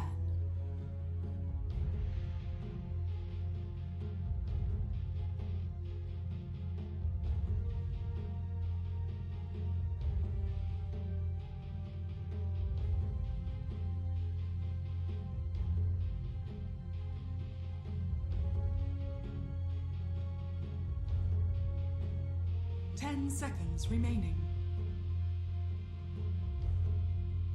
5 seconds. All right, ladies and gentlemen, welcome back. We are here for game number 2 between Adroit and Reality Rift. It is, of course, MLP Dota and John Expired. John, we're back here, sir, and I mean, we did talk about why Adroit won game 1 so dominantly. You did mention you wanted to see something different out of RR. What is it exactly you're thinking allow RR to actually win this game too, up against a team like Adroit? They need a pause tree with a lot more presence. Like, the NP is solid in lane, it has great push potential, it doesn't do anything for fights. Adroit is a team that will always want to fight. And in that position, your NP is basically a non-factor. So that becomes a 4v5 situation. We saw that in play for Adroit very early on. RR just needs something faster for KYXY. Like, yeah, KYXY was doing a great job with a split push. He wasn't being caught out. He was still finding some objectives off the map. It wasn't enough. I think they really need to kind of rectify that. So get a faster pause tree, something that can kind of shut down the enemy laner as well a bit better. And you'd probably fix a lot of the issues we're facing there. Beyond that, Adroit is just playing really well as well. So RR, they've got to step it up in terms of execution a ton. Beyond that, it did feel quite lackluster from RR that game, and Adroit, they do have first pick, and of course when you have first pick up against, well, with Adroit, you tend to just pick up Chen if you do have it available. I'm kind of shocked that we don't see it getting banned out more often up against Adroit, but they do seem to have the option for Chen quite a lot. Yeah, and it just enables their playstyle way too well. So I think it's just a perfect pick for Adroit every single time. Super flexible for their lineup. Like, you know, you could draft a lot of things with that Chen, and it works quite nice. I have to point out as well, Adroit's bans have been really well targeted. Like the clock ban, taking that out from KYXY and Hustla. The Pangolier ban, taking out that same two players' heroes. They've taken a lot that we've seen Reality Rift have so much success with. It feels like Adroit has been really studying their opponents as well. Like, this is playing into the factor that has seen them in this hot streak. Yeah, I mean, they've been doing their homework quite clearly, and good on them for doing so. They've been seeing that success. Still, of course, we do see RR. They go into the Tree Protector now. We have seen a bit of Tree being played by RR as well. Not to great success, I might add, but, you know, it does have decent influence in the game. From what we have seen, and they will go directly into a second pick, Queen of Pain. Yeah, this is flexible for Reality Rift. I believe they've done this for KYXY before. I wouldn't be too surprised if that's actually his hero, not Alacrity, although Alacrity plays a mean Queen of Pain. It is really early to pick that. Like, there are so many ways for Adroit to get their matchup. They pick up the Ember themselves, which, again, could be flex for Adroit, so there is some vagueness from both sides. They don't want to reveal their hand too much. I think this is a bit more solid from Adroit. Like, Chen Ember is just so much more solid. It still plays really fast and early. You can still get a lot done. And they do have better push. Like Reality Rift, yeah, great presence, flexibility with their two heroes. Not much push. So on that end, Adroit has a little bit more from their draft. Okay. They certainly did get the pretty darn nice openings. Like, Ember Chen is probably as good as you could ask for if you are Adroit. Especially if it is the Queen of Pain that is going to be running mid. And I know you did mention that KYXY does tend to play the offlane Quap as well. But you've already got the counter there from Adroit. It's such a powerful pick in this meta, the Ember. In fact, I can't remember the last time Ember Spirit wasn't good. It feels like this hero never becomes bad. Yeah. No matter what patch it goes past, every other Spirit Brother has its meta. You know, Storm disappears once in a while, Earth Spirit never comes back, Void Spirit we're yet to see, but Ember never disappears from the meta. Ember is just always good. Yeah. I wonder what Ice Rock's gonna have to do to this man to just get rid of him for a few months. Just make him useless for a little bit. We'll see. Maybe one day Ember will be picked up. Maybe. Yeah, it's his kit's just way too valuable. Like, I mean, we've seen different phases of Ember. You know, like, we've seen the physical Ember, the magic Ember, the hybrid Ember. Now it's the Spirit Vessel Ember for the most part. Honestly, this is probably the most flexible time we've seen Ember Spirit. Been a jump away from, say, the Veil, but the Veil in general is just not being picked up. So I don't think it's down to the Ember itself. You're still seeing a good balance between physical and magic. Like, Desolator is a much more popular option, but again, Spirit Vessel is probably the most, and you still have the Yules inbuilt. So super flex, and that does play into the popularity. Honestly, this meta in terms of draft is so much more about that flexibility. Like we've seen that for a long time since like Venge with core support Venge, core support Luna, stuff like that. But it's so much more obvious now in the first phase. You always see something like the Quap and the Ember, and that just plays into their popularity. That it does. RR with this third pick now. No reserve time really left. They've only got about 20 seconds. And they're really going to let it drag out. Radiant team. The thought process here. Okay, they show the Rubik now. Now, there's not necessarily anything great to steal. I mean, you could make the argument Hand of God is nice, but you know, it's not an easy spell to actually take off the Chen. But they felt that it was a good pick this game, regardless. I think you get a lot from stealing from the Chen. Like, even if it's not the Hand of God, all of his spells has pretty decent synergy with Rubik, so there is an argument for that. I think you are kind of in this situation where there's not many big spells to steal indeed. Like, you have the Treant, you want to be able to steal something massive to play into that. It's not quite there. The combo is still that Treant Queen of Pain. But I wonder what Adroit picks. Like now they know there's well, you get some value now because they picked the Boomy Shaker. It's gonna be a bit tricky for Adroit, right? They have to be careful about giving the Fissure away, which is super easy to steal. But Mike, it's a Boomy Shaker.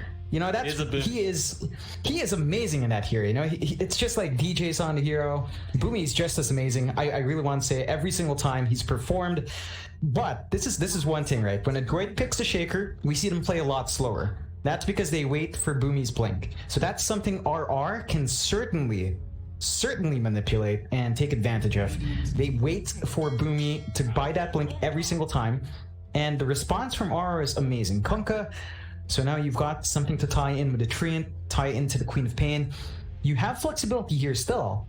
RR with the Kunkka, they've given it to KYXY as well. So we're still not quite clear on what Alacrity will play, and that just makes this draft a lot more difficult to read for RR. It definitely does. I think, I mean, if you're Adroit right now, you know that there's just a pause one pick left, but yeah, that mid matchup is going to be a bit complicated to go for here for Adroit. So you really just don't know what you're going to be up against. That, and either one is really a hard option to go against anyway. The Queen of Pain Kunkka, not going to be fun for anybody to have to verse. They could go into something like a DK here, I guess, if you're Adroit, right? If you want to be very, very safe in that mid lane. Just go for a Dragon Knight pickup, and he may not... You'd have flex as well. Yeah, you would have flex, but you also have someone that can do the Queen of Pain Kunkka matchup. Yeah, it's solid. I just don't think Adroit's the kind of team to pick up the DK. I think that's it. You don't really see Mac play too much. So I'm not sure if that's going to be a big option for Adroit. They just, they kind of play with much more...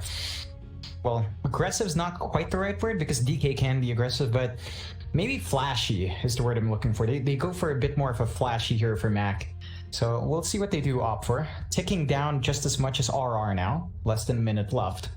I mean, even if they don't get that for mid, like, yeah, they go with a Morphling. So, yeah, it's Shaker Morph. Special, huh? Yeah. I know what it is with Filipino teams, but there it is. Morph again. It's still potent, don't get me wrong. It's just that the timing can be a bit off, although Adroit should be still looking to play fast. We've seen Morphlings actually opt to fight early before. Not the easiest of times against the Kunkka. I think that's one thing to respect from RR. Like, the single target control they have is pretty darn good. Like, it is just one hero. The Rubik has lift, not the most value thing to land in multiple heroes. So it's all about single target control until you have Treant 6, which Adroit can still play around. It's just, it makes it harder for Ember and Morph to play on that edge they like playing. Yeah, that is true. Adroit, they'll get rid of the Troll Warlord now. Of course, RR getting rid of the Bat Rider. It's that time now. Final pickups. Adroit, do we see a mid pick or do we see an... I mean, we are still lacking an offlane in all fairness from Adroit, so unless they're planning to run the Ember off, you would expect that we see some kind of off-lane pick now for Bok. Otherwise, it could just be another mid pick and go the Ember off, but that's not... I mean, it's possible. We've seen it before. It's not quite as amazing as you would hope, but it can still work. Yeah, this does feel a lot too greedy, mainly because you've got Boomy on a very, very greedy 4. Like, Adroit will prioritize Shaker to the point that sometimes they stack their offlaner for Boomy's farm. I think they're going to have to look for something a bit more selfless in that matchup, but then again, yeah, Ember Spirit matchup is not going to be the easiest time. Exactly what Adroit decides. Who are they really going to shaft? Shaft the Shaker or shaft Mac? We'll see.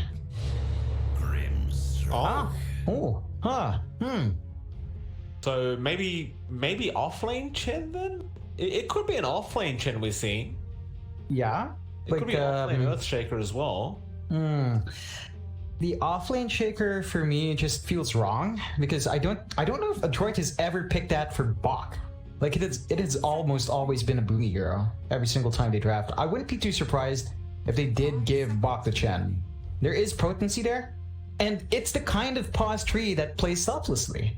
So if they actually do that, they would be enabling Boomy. I think that's a smart move. And RR shake it up. This is a really big shakeup, right? This is a draft we haven't seen RR fall back to.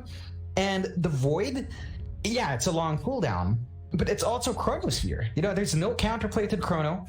There's a lot of potency here for RR. They need to play around Chrono perfectly. Every single time it's up. You remember how Mac performed in Game 1, Mike, with the cooldowns and Requiem? That needs to happen for RR with Chrono. Every time it's up, find that kill. Find that kill, farm, find that kill, farm. That needs to be RR's pattern in this game. Hey, I wouldn't mind it, John. I love seeing Chronos, and if that's what's going to happen, then I'm all up for it. I would have to agree, though. I think it's very important you do just use that Chrono off cooldown whenever you do have the chance, and just try not to focus in on just farming the whole game, because you are up against a droid. They do have a Morphling. They have an Ember Spirit there as well. A mid-Ember coming up from Mac, so you are going to have a lot of farm priority on him, and we saw what he did last game, so you don't want to really play the farm game up against the Morph Ember, especially when that Morphling has an Earthshaker on his team as well. You don't want to give them that much time. Oh yeah, nah, definitely not. You know, the kind of funny thing with Adroit's draft threat is like the Morphling and Terrorblade sort of have similar timings. So if Adroit can get that start for Natsumi, I wouldn't be surprised if he started fighting after just one item. You know, maybe he goes for a fast Manta this game and joins his team. There's enough to really give them an edge, like CML. Tossing the Inkswell on the Morph is super scary. So Adroit can still play quite fast. The thing is, I expect Alacrity to have such a better lane here. Queen of Pain against Ember should be a better time for the Queen. Once you hit Tree, of course, it's going to be a lot easier. So there are certain... I mean, we have seen Embers win before, but I think it's much more likely for Queen of Pain to take advantage of that. And it's Alacrity special, right? Like, it's one of his best heroes. So I'm looking forward to see that. I think Reality Rift has a lot of ways of counteracting this. It's just timing. One big shakeup for their draft as well that I don't think we emphasize too much was KYXY on something that isn't NP. So the Kunkka playing early, that single target control, team fight, yada yada yada. But the important thing is KYXY can actually do something besides split push. So that's great. It is definitely good. It should be a much better game for the man on the Kunkka. Definitely was probably getting sick of just making treants and getting creeps the whole game. Can't blame him. This is I mean, I would be pretty sick of it too. Now he's playing one of those heroes, you know, the Kunkka loves to just fight constantly. Every time Boat's off cooldown, you're trying to make something happen. And it's going to be very important he does do so as well. See what they can do to shut Natsumi down at the bot lane though on that Morphling, because that won't be too easy of a task. In fact, they probably won't even. Like, they'll try to, but in all honesty, I just don't see them really being able to slow down the Morphling too much. It's just hero in that way where it's so sustainable with that attribute shift that it could just stay in the lane forever, it feels like. Yeah. It's like maybe we see something like a very fast Spirit Vessel coming out from RR. I don't really think that either of their supports are great carriers, so you're probably not going to be seeing that. But we have seen some pause force rush that, and it can be an issue for something like the Morph. I don't think they want to maintain that try, mainly because it is going to cost them EXP, and the Rubik and the Kunkka really want that. Actually, no, they swapped Drew in, so it's Drew on the off again, up against Natsumi. It doesn't seem too bad of a matchup. Like, they'll just trade farm evenly, right? Like, it won't really... Neither one can be that aggressive. Yeah. You are going to have Nuts there anyway on the tree and Protector, so Natsumi definitely can't really afford to waveform in unless he feels very, very confident. In fact, they may just force Natsumi to go up to the top lane now, as Bok has rotated down on the Chen, and CML will also follow. So for now, Bok looks to just try to harass out Drew a little bit, just try to get a bit of value before the game even really starts. But it is a tri-lane versus tri-lane situation, so you do have to be very, very careful about that. And CML will go for the Inkswell straight onto Hustler. There's a bit of a chase after CML, but ultimately they will just let him go. But I did assume this was going to be a pos 3 Chen, which it still should be. Yep, it is. They're just giving Boomy space. This is exactly how Adroit plays with that, and I think this is great. Well, that's not great. Losing your pos 3 Chen like that is generally not the idea, so maybe this will allow Bok to just go back up to the top lane. I appreciate giving your support Earthshaker some space, but I'm sure Boomy could just find the farm himself anyway. But no, Bok will go back down to the bot lane. Nuts has fallen, and CML now will trade his life for that kill, so Hustler will go ahead and pick one up himself on the Rubik. But Bok is indeed gonna rejoin that bottom lane. It looks a bit wonky for Adroit down bot. I think they're not actually caring about the kill. It's like, you look at the last hits of Drew, there is a disparity already with Natsumi. If they keep these supports busy, Natsumi should have a better time in terms of last hits. So I think that's what really they're trying to do. Just toss the supports against each other, let the cores duke at it. They have a lot of confidence in Natsumi winning out that matchup. Sure. I mean, that would work if that was the case, and well, for now it does appear to be. We'll have a look at the other lanes, as Mac is going to be there up against Alacrity. Both sides exactly equal in terms of CS for now. Just one of those lanes where you just tend to trade. Flame Guard doesn't allow you to really kill off the Emboss, so you can't really do much about it. Though Natsumi, bot lane is falling very low right now, and Drew was rotating in to try and help out, but now CML will turn it around, and instead of his own Morphling dying, he finds the kill into the tree and Protector. Yeah, this aggressive lane is really working out for Adroit. Like, Natsumi can juggle his HP a bit better than Drew. Drew's tied into the time walk, so that's something Adroit can fully maximize as well. And I'm not sure if you really want to maintain this tri-lane too long if you're Reality Rift. Like, you should probably watch out for Boomy. I mean, he's not farming too amazingly, but this is still pretty decent for what should be a pause 4. Definitely is. I mean, it's going to be a fast blink if that's what he's looking for. He'll just continue on to KYXY. He might even just rush the Ags on this Earthshaker as well, just for the sake of the Morphling if he wants to do it that way. Yeah, like we have seen that a couple of times, although it looks like he might be in a spot of trouble. Yeah, Torrent will connect. KYXY has another Tidebringer hit if he wants to, but it's not going to be enough damage. So he'd rather... Oh, he does in the end, but ultimately Boomy will just be able to eat a tree and he'll be fine. KYXY inching closer and closer to finally getting that kill on the Earthshaker. What's happening in bot lane now as well? Drew still trying to contest farm here with Natsumi, but it is still going Natsumi's way, and well, he gets lucky with a nice bash, but the problem is he just morphs strength and he's fine. Unaffected. Yeah, overall, this kind of farming situation is favoring Adroit. Like, Natsumi still has a wave plus over Drew, so it's not free farm lane at all for Void. They should prioritize the EXP. Oh, mid lane. And because it's a tri lane, Alacrity almost goes down. It was only level 1 chains there from Max, so he couldn't really hold him down long enough, but that was a very, very close call for Alacrity. You know, John, last game around, we saw Alacrity struggle on that Void Spirit, and I think he can't really afford to struggle for his team's sake, right? Because he is really the one that sets the pace for the team in every game we have seen RR in. So it is so important that Alacrity does come out of that lane looking nice and farmed.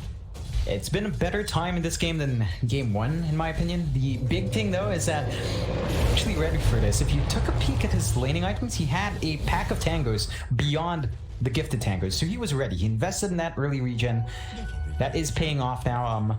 Alacrity should take it a bit easy. You want to see him make a rotation at 6, though. Maybe go with KYXY, find an easy pickoff. Perhaps. Only Alacrity knows what the game plan is there. But they are just going to continue leaving Boomy here on this Earthshaker just to continue farming up, just peacefully up against KYXY. CML now going to go up against Nuts on that Tree Protector and does get a very, very nice Ink Swell off. Nuts should be fine as he does just Leech Seed, and well, maybe he won't be. CML is still after him, and Nuts looks like he's actually going to die. Ooh, CML, he saved his mana on the Stroke of Fate. He had that the entire time. Nope. Wants to save it for further harass. Still finds that kill. It's a very nice one at that. It's still allowing Natsumi to feel a lot safer on this map as well. Because the one person you are really afraid of if you are the Morphling right now is the Tree Protector. Just popping out of the tree line and dishing out so much damage. But without him on the map, that won't happen. But yeah, top lane, who are they jumping on? It is going to be that Tree Protect we talked about, Nuts. He'll rotate up top and does find Boomy. And meanwhile, mid lane, Alacrity ends up finding Mac. Yeah, just really big pickoffs for RR, particularly for Alacrity. This does even out the mid lane for him. Gives him a slight edge and more time to soak EXP. A nice kill, really close on the edge. He does expend Sonic Wave, so he's not going to have that for a rotation. But you're still happy you found that kill. Key thing as well is that KYXY is finally pushing ahead of Boomy. So he's slowing down the Shaker just a tad. Although Boomy's at the point as well. Mac? He has no remnants. He'll be okay. He had one on the ground there. Nuts, again with a nice little rotation, doing so much damage over to that Ember Spirit, and well, unlike last game, Mac is really starting to fall behind in this laning stage, and Alacrity is really pulling ahead now. That's super important for RR. They just need Alacrity to set a pace. They need him to pick up slack for Drew, because Drew is not going to be in fighting shape outside of Chrono. So the Queen of Pain is going to be pivotal, and you know, it's not amazing farm just yet, but you are at least on a slight edge over Mac now.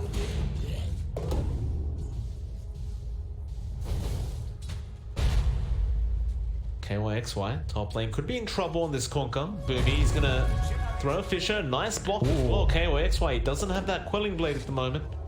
Was on cooldown, but they will not follow up. Adroit appear to be getting ready for a tier 1 tower push. We did see a very similar thing last game around, and with that Chen, this is what you want to get done, so they will set up for it. Of course, there will be TP rotations coming in from RR this time around, ready to defend. They do have that Rubik, who does tend to D-push quite well with Fade Bolt. Adroit may actually second guess going for this tower. They back off for a little bit, just trying to secure some farm, and it really is not going to be easy to push this. If RR want to defend, I don't think they have the sustain to really push up against what RR has right now.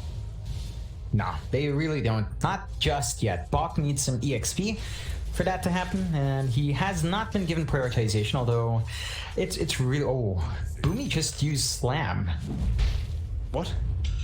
Yeah, they were trying to make him move on. Drew, I caught the tail end. He was close. He wanted the additional stun, not really the damage, and he missed. So, nice tip from Drew. Yeah, it's first echo, kind of a whiff. It happens. It's alright. We forgive you, Boomy. Don't you worry, sir. You have another chance. There might be a tip later on for Drew, assuming Boomy hits a certain echo slam if he does get it. Well, you've got 6 in Drew, so this can be a bit dicey. Like, there is a good rotation coming out from RR. They know they need to play around that void when that chrono is up. Well, they try to go for the outpost, but CML is around the corner. He won't be able to defend that yet, but he is bringing the Ember in, so now Mac will be around to take that outpost back. But Alacrity gonna fight over it, though. Nice chains coming out with the double silence, and now, well, Alacrity, he's falling low. A great fish onto Hustler. They don't actually get their outpost back, though, which is a bit problematic here for the side of Adroit, but they're going to try and find the Queen of Pain kill, but a great Sonic Wave on CML. It won't be enough, but the Chrono comes in from Drew. He binds one, he goes after Boomy now, but Boomy's a lot tankier than you'd expect, but he's getting bashed to death right now. As Mac did also find Macri, but these bashes, Drew, how dare you? Oh man, really? Worthwhile rotation from RR, exactly what they needed. Nice chrono coming out from Drew, a much better first chrono than first slam, and big kills they needed. They do manage to win out there. Alacrity is starting to find a little bit more of these early rotations, very important for RR as we've constantly mentioned. And RR now has a 2k lead. From off the back of this early aggression, they have managed to find a bit of a wedge for themselves. This is down to how Adroit plays when they do draft the Boomy Shaker. Again, they take it so much slower, and they really sack Bach. Like, you can't expect anything from this Chen right now. So, Adroit are in a weaker position. They need to temper and taper down the aggression. Have some respect for the power of RR. They can really burst you right now if you're not careful.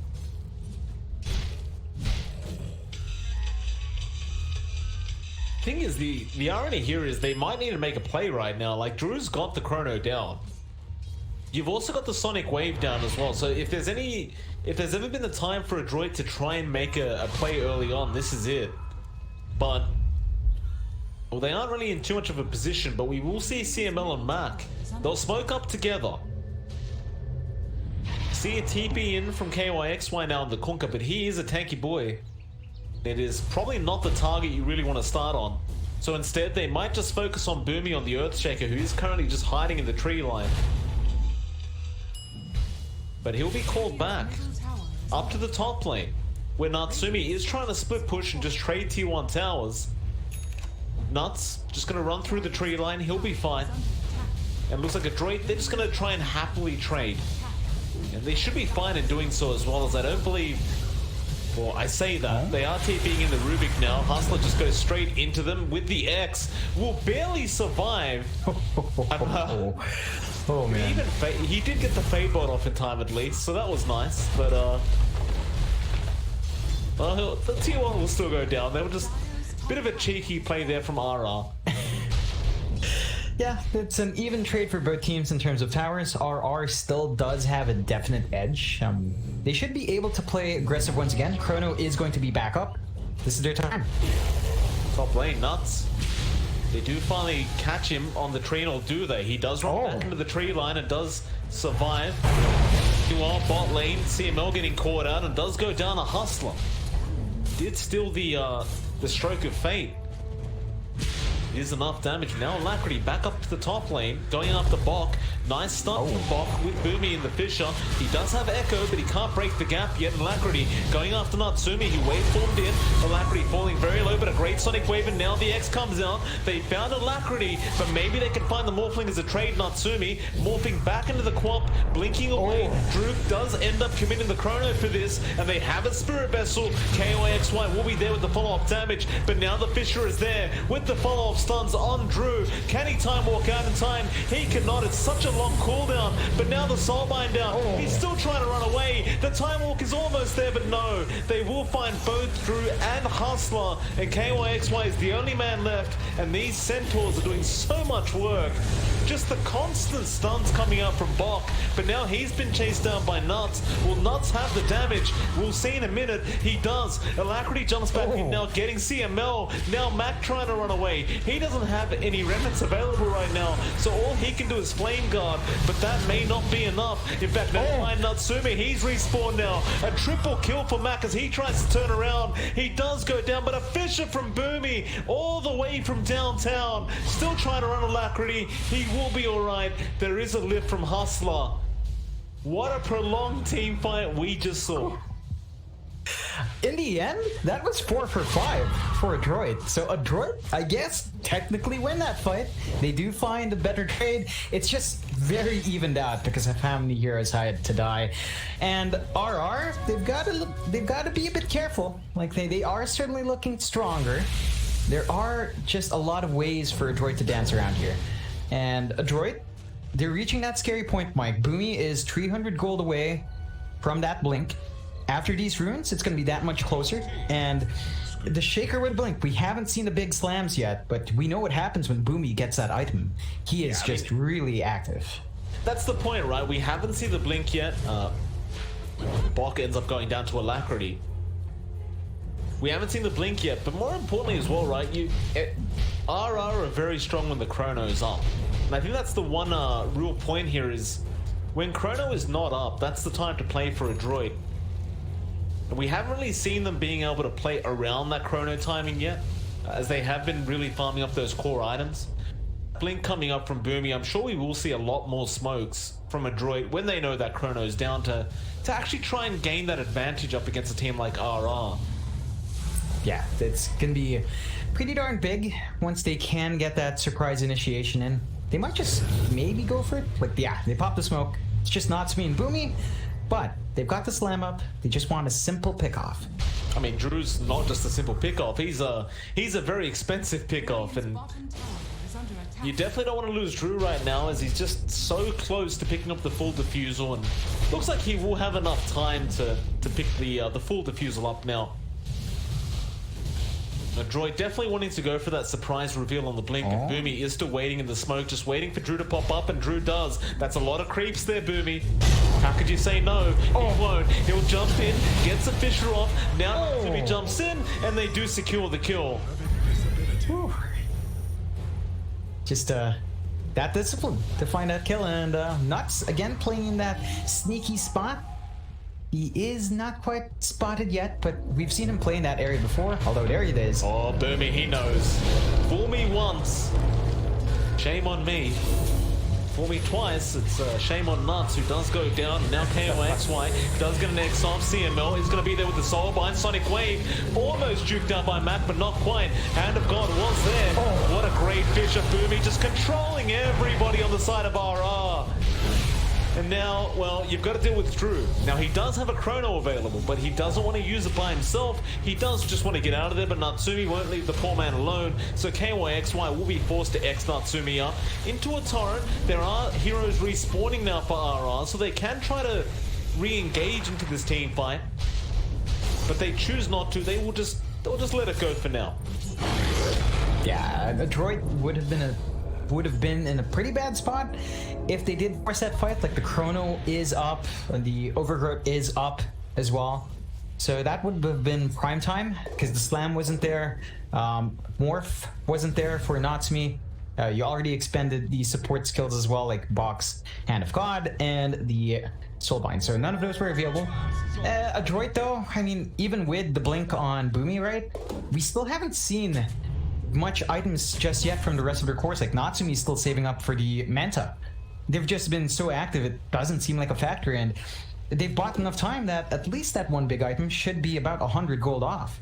Yeah, he will have it very, very soon, and it is going to be a pretty nice item for him, right? Because Alacrity is going for an Orchid on that Queen of Pain, so it is automatically going to pay off for him. In fact, Alacrity may not have realized yet what Natsumi is building. There is still plenty of value in the Orchid anyway, as you do have an Ember there as well, but even Max going for a Yule Scepter. This Orchid may end up feeling very, very useless for the side of RR very, very soon.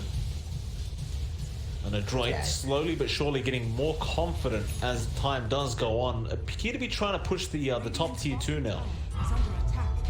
Yeah, they can certainly try. They've got a massive creep army from Bok.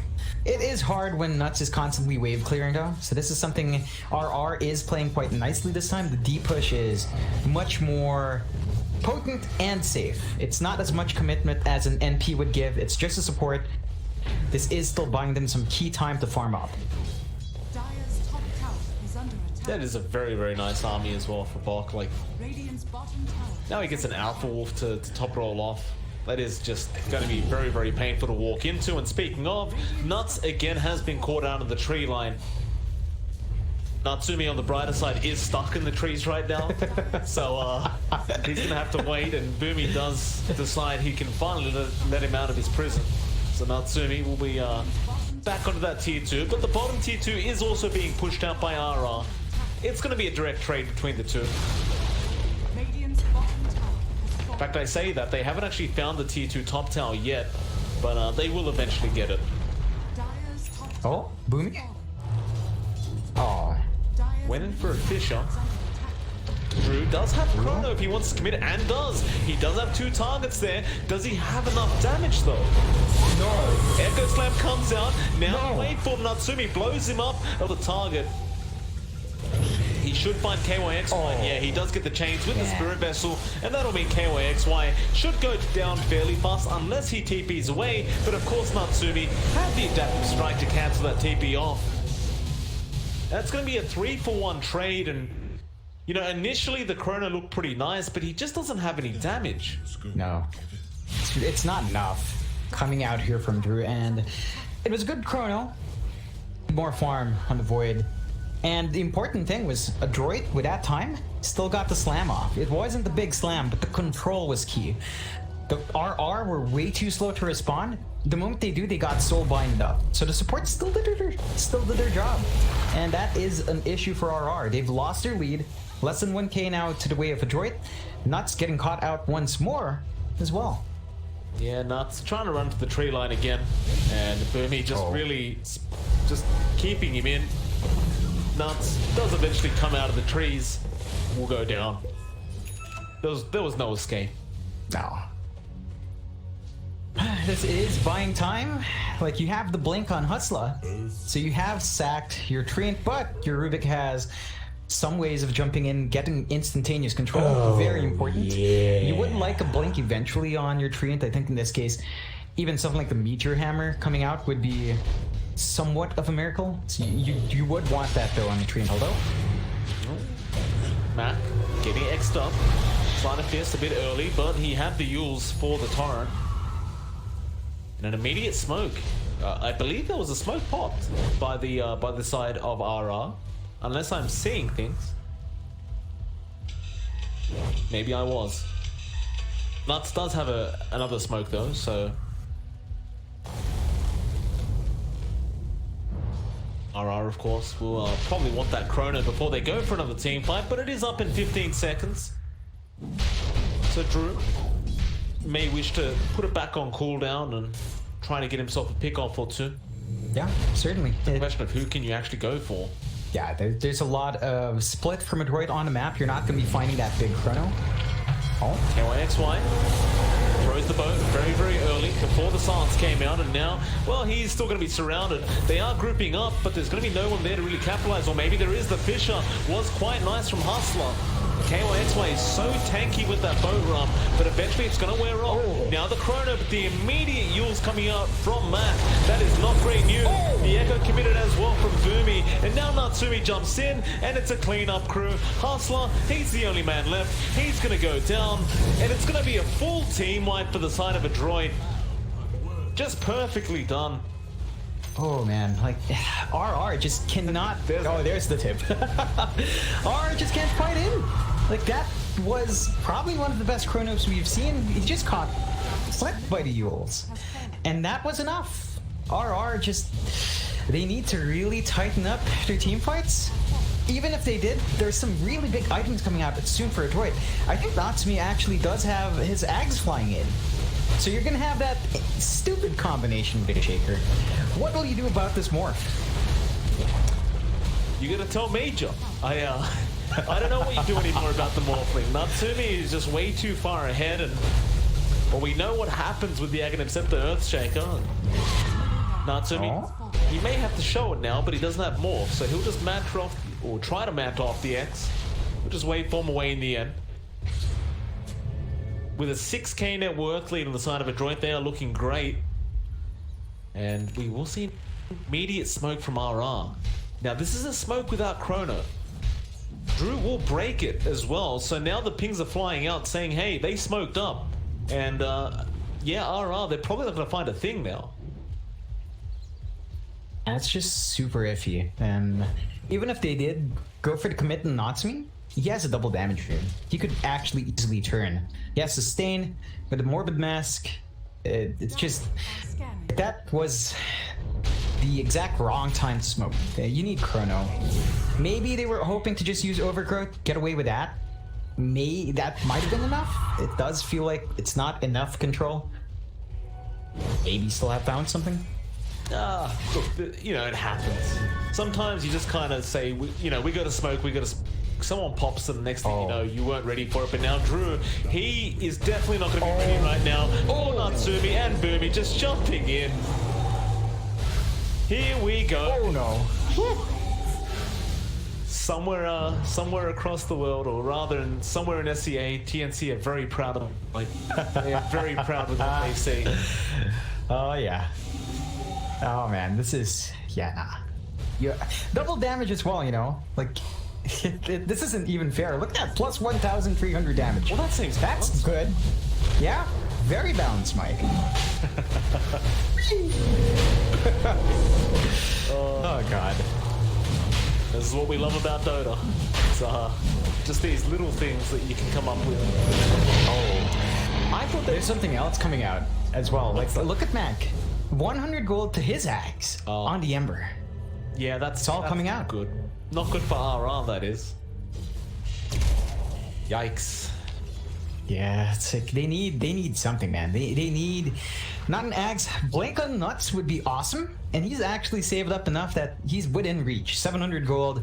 Poor Treants, who's been bullied this entire game. Once he has that, you could take some control in these fights. I have to say the itemization from Alacrity has kind of fallen flat. Like the Blade Mail Orchid just hasn't felt enough. Even the BKB, oh, nice scout out from Mac. Well, the thing is with that Orchid, they had the counters for the Orchid straight away. Like the Manta and Yules were up before the Orchid was even finished on Natsumi and Mac. And speaking of Natsumi, he smoked up with his team again. Morphs into the Earthshaker, ready to go. He'll show himself for now. They do also have that eggs up on Mac now, so plenty of ways of dealing with the side of RR. Of course, Natsumi doing a hell of a lot of damage. They will jump in, however, with the silence, it may be enough, and they do get the Aegis. A decent start here for this Dire's side, but now, well, Chrono is going to be on 3, but the Soulbind! No! Oh, the Soulbind, and now the Overgrowth comes in, but Drew couldn't get past the Fissure. Matt is trying to get out of there on the Ember very slowly with that Remnant. Alacrity is there, onto Boomy, the Echo's committed, they have the Fissure, they're just trapping everybody. Oh, Adroit, what have you done? RR just, I mean, it's up for RR. There's the Fissure. Boy, XY there, they won't even bother. Back to the tier 3 top tower it is. Apparently CM in the trees again. Now top Rax is gonna go down. Ooh, that was just demoralizing. That was so demoralizing to watch. Chrono out and the Soulbind. Like, that was a pretty darn good Chrono. 3 heroes. I mean, you're asking for so much if you want all 5 in. It's not Drew's fault. They got tier 4s. We're 28 minutes in, they just don't care. Straight to the tier 4s, no megas necessary.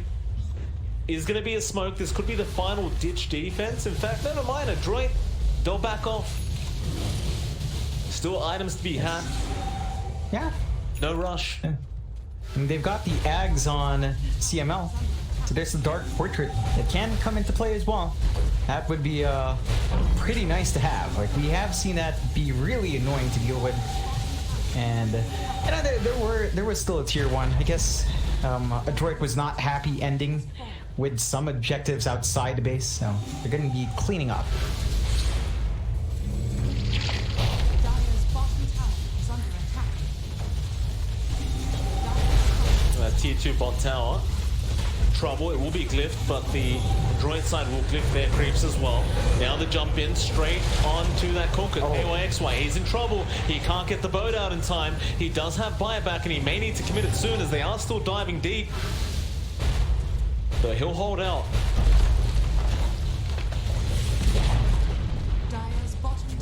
That final Rax standing is going to be a very easy target for Adroit if they choose to go for this. You still don't have Chrono for another 15 seconds, but Hustler actually jumps in with the Sonic Wave, but it's not enough. The Hand of God was there, the Soul Mind as well. They just clean him up. The buyback is now out from KYXY, but he may just die as well.